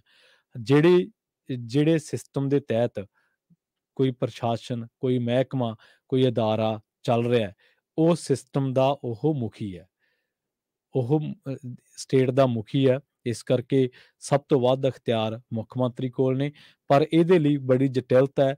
ਤੁਹਾਨੂੰ ਮਾਈਨਿੰਗ ਡਿਪਾਰਟਮੈਂਟ, ਤੁਹਾਡਾ ਟਰਾਂਸਪੋਰਟ ਡਿਪਾਰਟਮੈਂਟ, ਤੁਹਾਨੂੰ ਜਿੰਨੇ ਵੀ ਇਹਦੇ ਨਾਲ ਜੁੜੇ ਨੇ, ਚਾਹੇ ਉਹ ਤੁਹਾਡਾ ਕਿਹੜਾ ਕੋਈ ਵੀ ਮਹਿਕਮਾ ਹੋਵੇ, ਤਾਂ ਉਹ ਤੁਹਾਨੂੰ ਥੋੜ੍ਹਾ ਜਿਹਾ ਉਹਨੂੰ ਸਰਗਰਮ ਕਰਨਾ ਪੈਣਾ ਹੈ। ਤਾਂ ਕਰਕੇ ਇਹ ਜਿਹੜੀ ਮਾਈਨਿੰਗ ਆ ਰੁਕ ਸਕਦੀ ਹੈ। ਤੁਹਾਨੂੰ ਯਾਦ ਹੋਣਾ ਜਦੋਂ ਅਕਾਲੀ ਦਲ ਬਾਦਲ ਦੀ ਸਰਕਾਰ ਸੀ, ਉਦੋਂ ਤੋਂ ਹੀ ਗੈਰ ਕਾਨੂੰਨੀ ਮਾਈਨਿੰਗ ਦਾ ਮਸਲਾ ਚੱਲਿਆ ਆ ਰਿਹਾ। ਅਕਾਲੀ ਦਲ ਤੇ ਦੋਸ਼ ਲੱਗਦੇ ਰਹੇ। 2017 ਦੇ ਵਿੱਚ ਅਕਾਲੀ ਦਲ ਸੱਤਾ ਤੋਂ ਬਾਹਰ ਹੋ ਗਿਆ। ਕਾਂਗਰਸ ਨੇ ਇਹੀ ਵਾਅਦੇ ਕੀਤੇ ਸੀਗੇ, ਤੁਹਾਨੂੰ ਯਾਦ ਹੋਣਾ ਬਠਿੰਡੇ ਦੇ ਵਿੱਚ ਸਹੁੰ ਖਾ ਕੇ ਗੁਟਕਾ ਸਾਹਿਬ ਹੱਥ ਦੇ ਵਿੱਚ ਫੜ ਕੇ ਕੈਪਟਨ ਨੇ ਸਹੁੰ ਖਾਧੀ ਸੀ। ਇੱਕ ਹੈਲੀਕਾਪਟਰ ਤੇ ਗੇੜਾ ਵੀ ਲਾਇਆ ਸੀ, ਪਰ ਬਾਅਦ ਦੇ ਵਿੱਚ ਉਸ ਤੋਂ ਬਾਅਦ ਗੈਰ ਕਾਨੂੰਨੀ ਮਾਈਨਿੰਗ ਦਾ ਕੀ ਬਣਿਆ, ਰੁਕੀ ਕਿਉਂ ਨਹੀਂ, ਇਹ ਸਾਰੇ ਜਾਣਦੇ ਆ। ਜਿਹੜੇ ਕੈਪਟਨ ਦੇ ਸਿਆਸੀ ਵਿਰੋਧੀ ਹੈ, ਉਹ ਤਾਂ ਇੱਥੋਂ ਤੱਕ ਵੀ ਦੋਸ਼ ਲਾਉਂਦੇ ਆ ਕਿ ਜਦੋਂ ਕੈਪਟਨ ਸੱਤਾ ਤੋਂ ਬਾਹਰ ਹੋ ਜਾਂਦੇ ਆ ਤੇ ਉਦੋਂ ਇਹਨਾਂ ਦੇ ਕੋਲੇ ਆਪਦਾ ਜਿਹੜਾ ਮਹਿਲ ਹੈ ਉਹ ਪੇਂਟ ਕਰਾਉਣ ਤੱਕ ਦੇ ਫੁਰਸਤ ਜਾਂ ਉਹ ਓਨਾ ਮਾਲੀਆ ਵੀ ਨਹੀਂ ਹੁੰਦਾ। ਤੇ ਜਦੋਂ ਸੱਤਾ ਦੇ ਵਿੱਚ ਆ ਜਾਂਦੇ ਆ, ਹੁਣ ਤੁਹਾਡੇ ਯਾਦ ਹੋਣਾ ਸਿਸਮਾਂ ਦੇ ਵਿੱਚ ਕੈਪਟਨ ਸਾਹਿਬ ਦੀ ਵੀ ਇੱਕ ਰਿਹਾਇਸ਼ ਹੈ, ਤੇ ਉੱਥੇ ਕੈਪਟਨ ਸਾਹਿਬ ਕਦੇ ਸਮਾਂ ਹੁੰਦਾ ਸੀਗਾ ਜਦੋਂ ਐਮਐਲਏ ਵੀ ਨਹੀਂ ਜਾ ਸਕਦਾ ਸੀ। ਤੇ ਫਿਰ ਇੱਕ ਸਮਾਂ ਇਹ ਜਾਇਆ ਜਦੋਂ ਕਾਂਗਰਸ ਨੇ ਮੁੱਖ ਮੰਤਰੀ ਦੀ ਕੁਰਸੀ ਖਿੱਚ ਲਈ, ਤੇ ਫਿਰ ਕੈਪਟਨ ਸਾਹਿਬ ਨੂੰ ਐਮਸੀ ਦੀ ਚੋਣ ਦੇ ਵਿੱਚ ਵੀ ਦਖਲ ਕਰਨਾ ਪਿਆ ਸੀ। ਤੇ ਪੌੜੀਆਂ ਚੜ੍ਹ ਕੇ ਉਹ ਕੈਪਟਨ ਅਮਰਿੰਦਰ ਸਿੰਘ, ਜਿਹੜਾ ਕਦੇ ਮੰਤਰੀਆਂ ਨੂੰ ਨਹੀਂ ਮਿਲਦਾ ਹੁੰਦਾ ਸੀ, ਐਮਸੀ ਦੇ ਇਲੈਕਸ਼ਨ 'ਚ ਦਖਲ ਦੇ ਕੇ ਉਹ ਕੈਪਟਨ ਅਮਰਿੰਦਰ ਸਿੰਘ ਪੌੜੀਆਂ ਚੜ੍ਹ ਕੇ ਆਪ ਪਟਿਆਲੇ ਦੇ ਵਿੱਚ ਮਿਊਨਿਸਪਲ ਕਾਰਪੋਰੇਸ਼ਨ ਦੇ ਦਫ਼ਤਰ ਦੇ ਵਿੱਚ ਗਿਆ। ਕਾਫੀ ਹੰਗਾਮਾ ਹੋਇਆ ਸੀ, ਫਜ਼ੀਅਤ ਵੀ ਬਹੁਤ ਹੋਈ ਸੀ। ਸੋ ਇਹ ਹੈ ਕਿ ਇਹ ਮੁੱਦਾ ਬਹੁਤ ਵੱਡਾ ਹੈ, ਪਰ ਸਰਕਾਰਾਂ ਨੂੰ ਇੱਕ ਬਹੁਤ ਵੱਡੀ ਇੱਛਾ ਸ਼ਕਤੀ ਦੇ ਨਾਲ ਇਸ ਉੱਤੇ ਕੰਮ ਕਰਨਾ ਪੈਣਾ ਹੈ। ਇਕੱਲਾ ਨਾ ਤਾਂ ਇੱਕ ਮਹਿਕਮਾ ਕੁਛ ਕਰ ਸਕਦਾ, ਨਾ ਕੋਈ ਚੰਦ ਅਫਸਰ ਕੁਛ ਕਰ ਸਕਦੇ ਹੈ, ਨਾ ਇਕੱਲਾ ਕੋਈ ਪੁਲਿਸ ਅਫਸਰ ਹੀ ਕੁਛ ਕਰ ਸਕਦਾ। ਬਹੁਤ ਜ਼ਿਆਦੇ ਇਸ ਮਹਿਕਮੇ ਨੂੰ, ਜਿਵੇਂ ਮਾਈਨਿੰਗ ਵਿਭਾਗ ਹੈ, ਟਰਾਂਸਪੋਰਟੇਸ਼ਨ ਦਾ ਵਿਭਾਗ ਹੈ, ਜਾਂ ਪੁਲਿਸ ਮਹਿਕਮਾ ਹੈ, ਜਿੰਨੇ ਵੀ ਇਹਦੇ ਨਾਲ ਮਾਈਨਿੰਗ ਦੇ ਨਾਲ ਜੁੜੇ ਮਹਿਕਮੇ 'ਚ ਆਉਂਦੇ ਨੇ, ਜਿਨ੍ਹਾਂ ਦਾ ਫਰਜ਼ ਬਣਦਾ ਹੈ, ਚਾਹੇ ਉਹ ਵਾਤਾਵਰਨ ਮਹਿਕਮਾ ਹੋਵੇ, ਕੋਈ ਵੀ ਹੈ, ਤਾਂ ਉਹਨਾਂ ਦਾ ਇਹ ਫਰਜ਼ ਬਣਦਾ ਕਿ ਹੁਣ ਇਹਨੂੰ ਖਤਮ ਕੀਤਾ ਜਾਵੇ। ਨਹੀਂ ਤਾਂ ਇਹ ਜਿਹੜਾ ਮਾਫੀਆ, ਉਹਨੇ ਇਕੱਲਾ ਪੰਜਾਬ ਦਾ ਇਹ ਨਹੀਂ ਗਾ ਕਿ ਇਕੱਲਾ ਲੋਕਾਂ ਦੇ ਵਿੱਚ ਦਹਿਸ਼ਤ ਤੇ ਖੌਫ ਪਾਇਆ, ਉਹਨੇ ਪੰਜਾਬ ਦਾ ਮੁੱਢਲਾ ਢਾਂਚਾ ਵੀ ਖਤਮ ਕੀਤਾ। ਪੰਜਾਬ ਦੀਆਂ ਸੜਕਾਂ, ਪਿੰਡਾਂ ਵਾਲੀਆਂ ਸੜਕਾਂ ਤੋੜੀਆਂ ਨੇ, ਹੋਰ ਜਿਹੜੇ ਪੁਲ ਤੋੜ ਦਿੱਤੇ ਨੇ, ਪੁਲੀਆਂ ਛੋਟੀਆਂ ਤੋੜ ਦਿੱਤੀਆਂ ਨੇ। ਹਲੇ ਵੀ ਕਈ ਪਿੰਡਾਂ ਦੇ ਵਿੱਚ ਜਾਣ ਨੂੰ ਪੁਲ ਜਾਂ ਪੁਲੀਆਂ ਹੈ ਨਹੀਂ ਗੀਆਂ। ਕਾਰਨ ਇਹ ਹੈ ਕਿ ਉੱਥੇ ਮਾਈਨਿੰਗ ਹੁੰਦੀ ਹੈ, ਤੇ ਵੱਡੇ ਵੱਡੇ ਟਿੱਪਰ ਜਦੋਂ ਲੰਘਦੇ ਆ, ਪਿੰਡ ਵਾਲੇ ਰੋਕਦੇ ਆ, ਤੇ ਉਹ ਪਿੰਡ ਵਾਲਿਆਂ ਦੇ ਨਾਲ ਝਗੜਾ ਕਰਦੇ ਆ। ਬਾਅਦ ਦੇ ਵਿੱਚ ਲੜਾਈ ਦਾ ਕੋਈ ਸਿਰ ਮੂੰਹ ਨਹੀਂ ਬਣਦਾ, ਲੋਕ ਪੁਲਿਸ ਕੋਲੇ ਜਾਂਦੇ ਆ, ਪੁਲਿਸ ਰਫਾ ਦਫਾ ਕਰ ਦਿੰਦੀ ਹੈ ਮਸਲਿਆਂ ਨੂੰ। ਸੋ ਇੱਕ ਖਬਰ ਹੋਰ, ਮਸਲਾ ਜਿਹੜਾ ਆਪਾਂ ਛੋਇਆ ਸੀਗਾ, ਇੱਕ ਡਿਲੀਵਰੀ ਬॉय ਦਾ ਆਈਫੋਨ ਦੇ ਲਈ ਕਤਲ ਕੀਤਾ ਗਿਆ। ਕੁਝ ਦਿਨ ਪਹਿਲਾਂ ਦੀ ਗੱਲ ਹੈ, ਜਦੋਂ ਲਿਵ ਇਨ ਰਿਲੇਸ਼ਨ ਦੇ ਵਿੱਚ ਰਹਿੰਦੀਆਂ ਦੋ ਔਰਤਾਂ, ਨਿੱਕੀ ਯਾਦਵ ਅਤੇ ਮੇਗਾ ਨੂੰ, ਉਹਨਾਂ ਦੇ ਪ੍ਰੇਮੀਆਂ ਨੇ ਕਤਲ ਕਰ ਦਿੱਤਾ। ਇਸ ਤੋਂ ਪਹਿਲਾਂ ਸੁਧਾ ਬਲਕਰ ਨਾਮੀ ਮੁਟਿਆਰ ਨੂੰ ਵੀ ਉਹਦੇ ਪ੍ਰੇਮੀ ਨੇ ਕਤਲ ਕੀਤਾ ਸੀਗਾ, ਤੇ ਬੇਰਹਿਮੀ ਦੇ ਨਾਲ ਲਾਸ਼ ਦੇ ਟੋਟੇ-ਟੋਟੇ ਕਰਕੇ ਦਿੱਲੀ ਨੇੜਲੇ ਜੰਗਲ ਦੇ ਵਿੱਚ ਖਿਲਾਰ ਦਿੱਤੇ ਸੀਗੇ। ਹਾਲੀਆ ਘਟਨਾਵਾਂ ਦੇ ਵਿੱਚ ਸਾਹਿਲ ਗਹਿਲੋਤ ਨੇ ਆਪਣੀ ਪ੍ਰੇਮਿਕਾ ਨਿੱਕੀ ਯਾਦਵ ਦਾ ਕਤਲ ਕੀਤਾ, ਤੇ ਉਹਦੀ ਲਾਸ਼ ਦਿੱਲੀ ਨੇੜੇ ਆਪਣੇ ਢਾਬੇ ਦੇ ਫਰਿੱਜ ਦੇ ਵਿੱਚ ਪਾ ਦਿੱਤੀ। ਤੇ ਉਹ ਆਪਣੇ ਪਰਿਵਾਰ ਦੀ ਪਸੰਦ ਮੁਤਾਬਕ ਕਿਸੇ ਹੋਰ ਕੁੜੀ ਨਾਲ ਵਿਆਹ ਕਰਾਉਣਾ ਚਾਹੁੰਦਾ ਸੀ, ਜਿਸ ਦਾ ਪਤਾ ਨਿੱਕੀ ਯਾਦਵ ਨੂੰ ਲੱਗ ਗਿਆ ਸੀਗਾ। ਦੋਵਾਂ ਦੇ ਵਿੱਚ ਤਕਰਾਰ ਹੋਇਆ ਤੇ ਉਸਨੇ ਨਿੱਕੀ ਦਾ ਕਤਲ ਕਰ ਦਿੱਤਾ। ਸਥਿਤੀ ਦਾ ਭਿਆਨਕ ਰੂਪ ਇਹ ਹੈ ਕਿ ਜਦੋਂ ਉਹ ਕਤਲ ਕਰਦਾ, ਤੇ ਕਤਲ ਕਰਵਾਉਣ ਤੋਂ ਤੁਰੰਤ ਬਾਅਦ ਉਹ ਆਪਣੇ ਪਰਿਵਾਰ ਵੱਲੋਂ ਚੁਣੀ ਮੁਟਿਆਰ ਦੇ ਨਾਲ ਵਿਆਹ ਕਰਵਾਉਣ ਦੇ ਲਈ ਚਲਾ ਜਾਂਦਾ ਹੈ। ਦੂਜੀ ਦਿਲ ਦਹਿਲਾ ਦੇਣ ਵਾਲੀ ਘਟਨਾ ਮਹਾਰਾਸ਼ਟਰ ਦੀ ਹੈ, ਜਿੱਥੇ ਹਾਰਦਿਕ ਸ਼ਾਹ ਨੇ ਆਪਣੀ ਪ੍ਰੇਮਿਕਾ ਮੇਗਾ, ਜੋ ਕਿ ਪੇਸ਼ੇ ਦੇ ਵਜੋਂ ਨਰਸ ਸੀਗੀ, ਜਿਸ ਦੀ ਕਮਾਈ ਤੇ ਹੀ ਹਾਰਦਿਕ ਦਾ ਗੁਜ਼ਾਰਾ ਚੱਲਦਾ ਸੀ, ਉਹਦਾ ਕਤਲ ਕਰ ਦਿੱਤਾ ਤੇ ਉਹਦੀ ਲਾਸ਼ ਬੈੱਡ ਵਾਲੇ ਬਕਸੇ ਦੇ ਵਿੱਚ ਬੰਦ ਕਰ ਦਿੱਤੀ। ਘਰ ਦਾ ਕੁਝ ਸਮਾਨ ਵੇਚ ਕੇ ਉਹ ਫਰਾਰ ਹੋਣ ਵੇਲੇ ਫੜਿਆ ਗਿਆ। ਇਹ ਤਾਂ ਜ਼ਰੂਰੀ ਹੈ ਕਿ ਅਜਿਹੇ ਮਾਮਲਿਆਂ ਦੇ ਵਿੱਚ ਮੁਲਜ਼ਮਾਂ ਦੇ ਖਿਲਾਫ ਤੇਜ਼ੀ ਦੇ ਨਾਲ ਕਾਨੂੰਨੀ ਕਾਰਵਾਈ ਹੋਵੇ ਤੇ ਉਹਨਾਂ ਨੂੰ ਸਜ਼ਾਵਾਂ ਦਿੱਤੀਆਂ ਜਾਣ। ਇਸ ਤੋਂ ਇਲਾਵਾ ਘਰਾਂ, ਪਰਿਵਾਰਾਂ ਅਤੇ ਵਿੱਦਿਅਕ ਸੰਸਥਾਵਾਂ ਦੇ ਵਿੱਚ ਵੀ ਅਜਿਹਾ ਮਾਹੌਲ ਹੋਣਾ ਚਾਹੀਦਾ ਜਿਹੜਾ ਔਰਤਾਂ ਦੇ ਸਤਿਕਾਰ ਦੀ ਭਾਵਨਾ ਪੈਦਾ ਕਰੇ। ਸਾਡਾ ਸਮਾਜ ਤੇ ਪਰਿਵਾਰ ਪਰਵਰਿਸ਼ ਦੇ ਦੌਰਾਨ ਹੀ ਮੁੰਡਿਆਂ ਨੂੰ ਕੁੜੀਆਂ ਦੇ ਸਤਿਕਾਰ ਦੇ ਨਾਲ ਜੁੜੀਆਂ ਕਦਰਾਂ ਕੀਮਤਾਂ ਬਾਰੇ ਸਮਝਾਉਣ ਦੇ ਵਿੱਚ ਨਾਕਾਮ ਰਹਿੰਦੇ ਆ। ਅਜਿਹਾ ਇਹਨਾਂ ਦਿਲ ਦਹਿਲਾ ਦੇਣ ਵਾਲੀਆਂ ਘਟਨਾਵਾਂ ਤੋਂ ਸਪਸ਼ਟ ਹੁੰਦਾ ਹੈ। ਅਕਸਰ ਹੀ ਆਪਣੇ ਪਰਿਵਾਰਾਂ ਦੇ ਵਿੱਚ ਮੁੰਡੇ ਆਪਣੇ ਆਪ ਨੂੰ ਵਧੇਰੇ ਸਮਰੱਥ ਸਮਝਦੇ ਆ, ਤੇ ਕੁੜੀਆਂ ਦੀ ਸਮਰੱਥਾ ਨੂੰ ਘਟਾ ਕੇ ਵੇਖਿਆ ਜਾਂਦਾ ਹੈ। ਮਰਦ ਪ੍ਰਧਾਨ ਸੋਚ ਕਰਕੇ ਇਹ ਜਿਹੜੀ ਧਾਰਨਾ ਬਣੀ ਹੈ, ਉਹ ਇੱਕ ਕੁੜੀ ਵੱਲੋਂ ਮਾਮੂਲੀ ਗਲਤੀ ਕੀਤੇ ਜਾਣ ਤੇ ਵੀ ਅਕਸਰ ਪ੍ਰਚੰਡ ਰੂਪ ਦੇ ਵਿੱਚ ਆਪਣੇ ਸਾਹਮਣੇ ਆਉਂਦੀ ਹੈ। ਸਿੱਟਾ ਇਹ ਹੁੰਦਾ ਕਿ ਉਸ ਕੁੜੀ ਨੂੰ ਕਿਹਾ ਜਾਂਦਾ ਕਿ ਤੇਰੀ ਜਦੋਂ ਸਮਰੱਥਾ ਹੀ ਹੈ ਨਹੀਂ, ਤੂੰ ਇਸ ਕੰਮ ਨੂੰ ਹੱਥ ਕਿਉਂ ਪਾਇਆ, ਤੂੰ ਇਹ ਕਰ ਹੀ ਨਹੀਂ ਸਕਦੀ। ਸੋ ਇਹ ਆਪਾਂ ਅਕਸਰ ਹੀ ਗੱਲਾਂ ਸੁਣਦੇ ਹਾਂ। NCRB ਦੇ ਜਿਹੜੇ ਸਰਵੇਖਣ ਨੇ, ਕੌਮੀ ਅਪਰਾਧ ਰਿਕਾਰਡ ਬਿਊਰੋ, ਉਹ ਇਹ ਦੱਸਦੇ ਨੇ ਕਿ ਬਹੁਤੇ ਮਾਮਲਿਆਂ ਦੇ ਵਿੱਚ ਔਰਤਾਂ ਨੂੰ ਉਹਨਾਂ ਦੇ ਪਰਿਵਾਰਕ ਮੈਂਬਰਾਂ ਜਾਂ ਨਜ਼ਦੀਕੀਆਂ ਵੱਲੋਂ ਹੀ ਜ਼ੁਲਮ ਦਾ ਸ਼ਿਕਾਰ ਬਣਾਇਆ ਜਾਂਦਾ ਹੈ। ਇਹ ਬਦਕਿਸਮਤੀ ਹੈ ਕਿ ਔਰਤਾਂ ਦੇ ਖਿਲਾਫ ਜ਼ੁਲਮ ਰੋਕਣ ਦੇ ਲਈ ਸਖਤ ਕਾਨੂੰਨ ਬਣਾਏ ਜਾਣ ਦੇ ਬਾਵਜੂਦ ਵੀ ਅਜਿਹੇ ਮਾਮਲੇ ਘਟਣ ਦੀ ਬਜਾਏ ਲਗਾਤਾਰ ਵਧ ਰਹੇ ਨੇ। ਸੋ ਰੂੜੀਵਾਦੀ ਸੋਚ ਬਦਲੀ ਜਾਣੀ ਚਾਹੀਦੀ ਹੈ। ਇਹ ਸਿਖਾਇਆ ਜਾਣਾ ਚਾਹੀਦਾ ਕਿ ਘਰੇਲੂ ਹਿੰਸਾ ਜਾਂ ਜ਼ੁਲਮ ਦਾ ਸ਼ਿਕਾਰ ਹੋਣ ਵਾਲੀ ਔਰਤ ਵੀ ਕਿਸੇ ਪਰਿਵਾਰ ਦੀ ਧੀ ਹੈ ਜਾਂ ਭੈਣ ਹੈ। ਆਪਣੇ ਪਸੰਦੀਦਾ ਸਾਥੀ ਨਾਲ ਰਹਿਣ ਦੀ ਭਾਵੇਂ ਹੁਣ ਕਾਨੂੰਨੀ ਤੌਰ ਤੇ ਖੁੱਲ੍ਹ ਹੈ, ਪਰ ਮਾਪਿਆਂ ਨੂੰ ਇਹ ਵੀ ਸੋਚਣਾ ਪੈਣਾ ਕਿ ਇਹਨਾਂ ਚੀਜ਼ਾਂ ਨੂੰ ਐਕਸੈਪਟ ਕਿਵੇਂ ਕੀਤਾ ਜਾਵੇ। ਪਰਿਵਾਰ ਜੁੜਿਆ ਰਹੇ ਤਾਂ ਉਮੀਦ ਵੱਧਦੀ ਹੈ ਕਿ ਇਹ ਨੌਬਤ ਨਹੀਂ ਆਵੇਗੀ। ਪਰਿਵਾਰਕ ਸਤਿਕਾਰ ਮਰਿਆਦਾ ਕਾਇਮ ਰਹੇ ਤਾਂ ਸੁਧਾ, ਨਿੱਕੀ ਅਤੇ ਮੇਘਾ ਵਰਗੀਆਂ ਧੀਆਂ ਅਤੇ ਭੈਣਾਂ ਦਾ ਹੌਲਨਾਕ ਅੰਤ ਨਹੀਂ ਹੋਵੇਗਾ। ਅਕਸਰ ਹੀ ਆਪਾਂ ਦੇਖਦੇ ਹਾਂ ਕਿ ਜਦੋਂ ਇੱਕ ਉਮਰ ਆਉਂਦੀ ਹੈ, ਜਦੋਂ ਉਸ ਉਮਰ ਦੇ ਵਿੱਚ ਕਈ ਵਾਰੀ ਬੰਦਾ ਕੁਰਾਹੇ ਪੈ ਜਾਂਦਾ, ਗਲਤ ਕਦਮ ਚੁੱਕਿਆ ਜਾਂਦਾ। ਇਹਦੇ ਲਈ ਕੋਈ ਜੈਂਡਰ ਨਹੀਂ ਮਾਇਨੇ ਰੱਖਦਾ, ਮੁੰਡਾ ਜਾਂ ਕੁੜੀ, ਇਹ ਅਕਸਰ ਹੋ ਜਾਂਦਾ। ਪਰ ਜੋ ਅੰਤ ਸੁਧਾ ਦਾ ਹੋਇਆ, ਜੋ ਨਿੱਕੀ ਦਾ ਹੋਇਆ, ਜੋ ਮੇਘਾ ਦਾ ਹੋਇਆ, ਆਪਾਂ ਨਹੀਂ ਚਾਹੁੰਦੇ ਕਿ ਹਰ ਇੱਕ ਦਾ ਹੋਵੇ। ਸੋ ਇਹਨਾਂ ਚੀਜ਼ਾਂ ਦੇ ਲਈ ਸਾਨੂੰ ਜਿੱਥੇ ਇੱਕ ਜੈਂਡਰ ਵਿਸ਼ੇਸ਼ ਨਾਲ, ਜਿੱਥੇ ਔਰਤ ਦੇ ਨਾਲ ਸਾਨੂੰ ਹੋਰ ਹਮਦਰਦੀ ਜਾਂ ਕਹਿ ਲਓ ਕਿ ਉਹਨੂੰ ਹੋਰ ਕਦਰਾਂ ਕੀਮਤਾਂ ਜਿਹੜੇ ਬਾਰੇ ਆਪਾਂ ਗੱਲਾਂ ਕਰਦੇ ਹਾਂ, ਉਹਨੂੰ ਹੋਰ ਸਮਰੱਥ ਕਰਨ ਦੀ ਸਾਨੂੰ ਲੋੜ ਹੈ। ਅਤੇ ਦੂਜੇ ਪਾਸੇ ਮੁੰਡਿਆਂ ਨੂੰ ਵੀ ਸਮਝਾਉਣ ਦੀ ਲੋੜ ਹੈ ਕਿ ਇਹ ਸਮਾਜ ਹੈ ਜਿਹੜਾ, ਇਹ ਇਸ ਤਰ੍ਹਾਂ ਨਹੀਂ ਚੱਲਦਾ, ਇਹ ਤੁਹਾਡੀ ਆਪੋ ਧਾਪੀ ਨਾਲ ਨਹੀਂ ਚੱਲਦਾ, ਇਹ ਸਾਰਿਆਂ ਨੂੰ ਬਰਾਬਰਤਾ ਅਤੇ ਸਤਿਕਾਰ ਦੇਣ ਦੇ ਨਾਲ ਚੱਲਦਾ। ਬੇਸ਼ੱਕ ਪਹਿਲਾਂ ਨਾਲੋਂ ਕਾਫੀ ਫਰਕ ਹੈ ਸਮਾਜ ਦੇ ਵਿੱਚ, ਪਰ ਫਿਰ ਵੀ ਇਹਨਾਂ ਮਸਲਿਆਂ 'ਤੇ ਹੋਰ ਵੀ ਪਹਿਲੂਆਂ ਤੋਂ ਗੌਰ ਕਰਨ ਦੀ ਲੋੜ ਹੈ। ਅਤੇ ਦੂਜਾ ਇਹ ਹੈ ਕਿ ਇਹਨਾਂ ਘਟਨਾਵਾਂ ਨੂੰ ਰੋਕਣ ਵਾਸਤੇ ਜਿਹੜੇ ਕਾਨੂੰਨ ਬਣੇ ਨੇ, ਉਹਨਾਂ ਨੂੰ ਵੀ ਲਾਗੂ ਕਰਾਉਣ ਦੀ ਲੋੜ ਆ, ਤਾਂ ਜੋ ਅਜਿਹਾ ਅੰਤ ਕਿਸੇ ਦਾ ਵੀ ਨਾ ਹੋਵੇ। ਡਿਲੀਵਰੀ ਬੋਏ ਵਾਲੀ ਖਬਰ ਆਪਾਂ ਸਾਂਝੀ ਕਰਕੇ ਹਟੇ ਕਿ ਇੱਕ ਆਈਫੋਨ ਵਾਸਤੇ 40-45 ਹਜ਼ਾਰ ਵਾਸਤੇ ਇੱਕ ਬੰਦੇ ਨੇ ਇੱਕ ਬੰਦੇ ਦਾ ਕਤਲ ਕਰ ਦਿੱਤਾ, ਅਤੇ ਜਦੋਂ ਉਹਦੀ ਲਾਸ਼ ਨੂੰ ਜਲਾਉਣ ਲਈ ਜਾ ਰਿਹਾ ਸੀਗਾ, ਉਦੋਂ ਉਹ ਫੜਿਆ ਗਿਆ। ਉਹਦੀ CCTV ਫੁਟੇਜ ਤੋਂ ਉਹਦੀ ਸ਼ਨਾਖਤ ਹੋ ਗਈ, ਫੜਿਆ ਗਿਆ। ਸੋ ਇਸ ਤਰ੍ਹਾਂ ਦਾ ਸਮਾਜ ਵੀ ਅਸੀਂ ਦੇਖਦੇ ਹਾਂ। ਬਾਬਾ ਨਜ਼ਮੀ ਦੀਆਂ ਲਾਈਨਾਂ ਅਕਸਰ ਹੀ ਯਾਦ ਆ ਜਾਂਦੀਆਂ ਕਿ ਕਈ ਵਾਰੀ ਐਸੀ ਹਰਕਤ ਬੰਦਾ ਵੀ ਕਰਦਾ ਏ ਕਿ ਮੂੰਹ ਲੁਕਾਉਣਾ ਔਖਾ ਹੋ ਜਾਂਦਾ ਏ ਡੰਗਰ ਨੂੰ। ਪੰਜਾਬੀ ਰੇਡੀਓ USA ਦੀ ਅਗਲੀ ਪੇਸ਼ਕਸ਼ ਪ੍ਰੋਗਰਾਮ ਅਪਡੇਟ ਅਮਰੀਕਾ ਦੇ ਨਾਲ ਵਿਸ਼ਵ ਭਰ ਦੇ ਵਿੱਚ ਵਾਪਰੀਆਂ ਅਹਿਮ ਅਤੇ ਵੱਡੀਆਂ ਘਟਨਾਵਾਂ ਬਾਰੇ ਖਾਸ ਜਾਣਕਾਰੀਆਂ। ਜੁੜੇ ਰਹੋ ਪੰਜਾਬੀ ਰੇਡੀਓ USA ਦੇ ਨਾਲ। ਆਖਿਰ ਦੇ ਵਿੱਚ ਇੱਕ ਵਾਰ ਫਿਰ ਤੋਂ ਪਿਆਰ ਸਤਿਕਾਰ ਸਹਿਤ ਸਤਿ ਸ਼੍ਰੀ ਅਕਾਲ।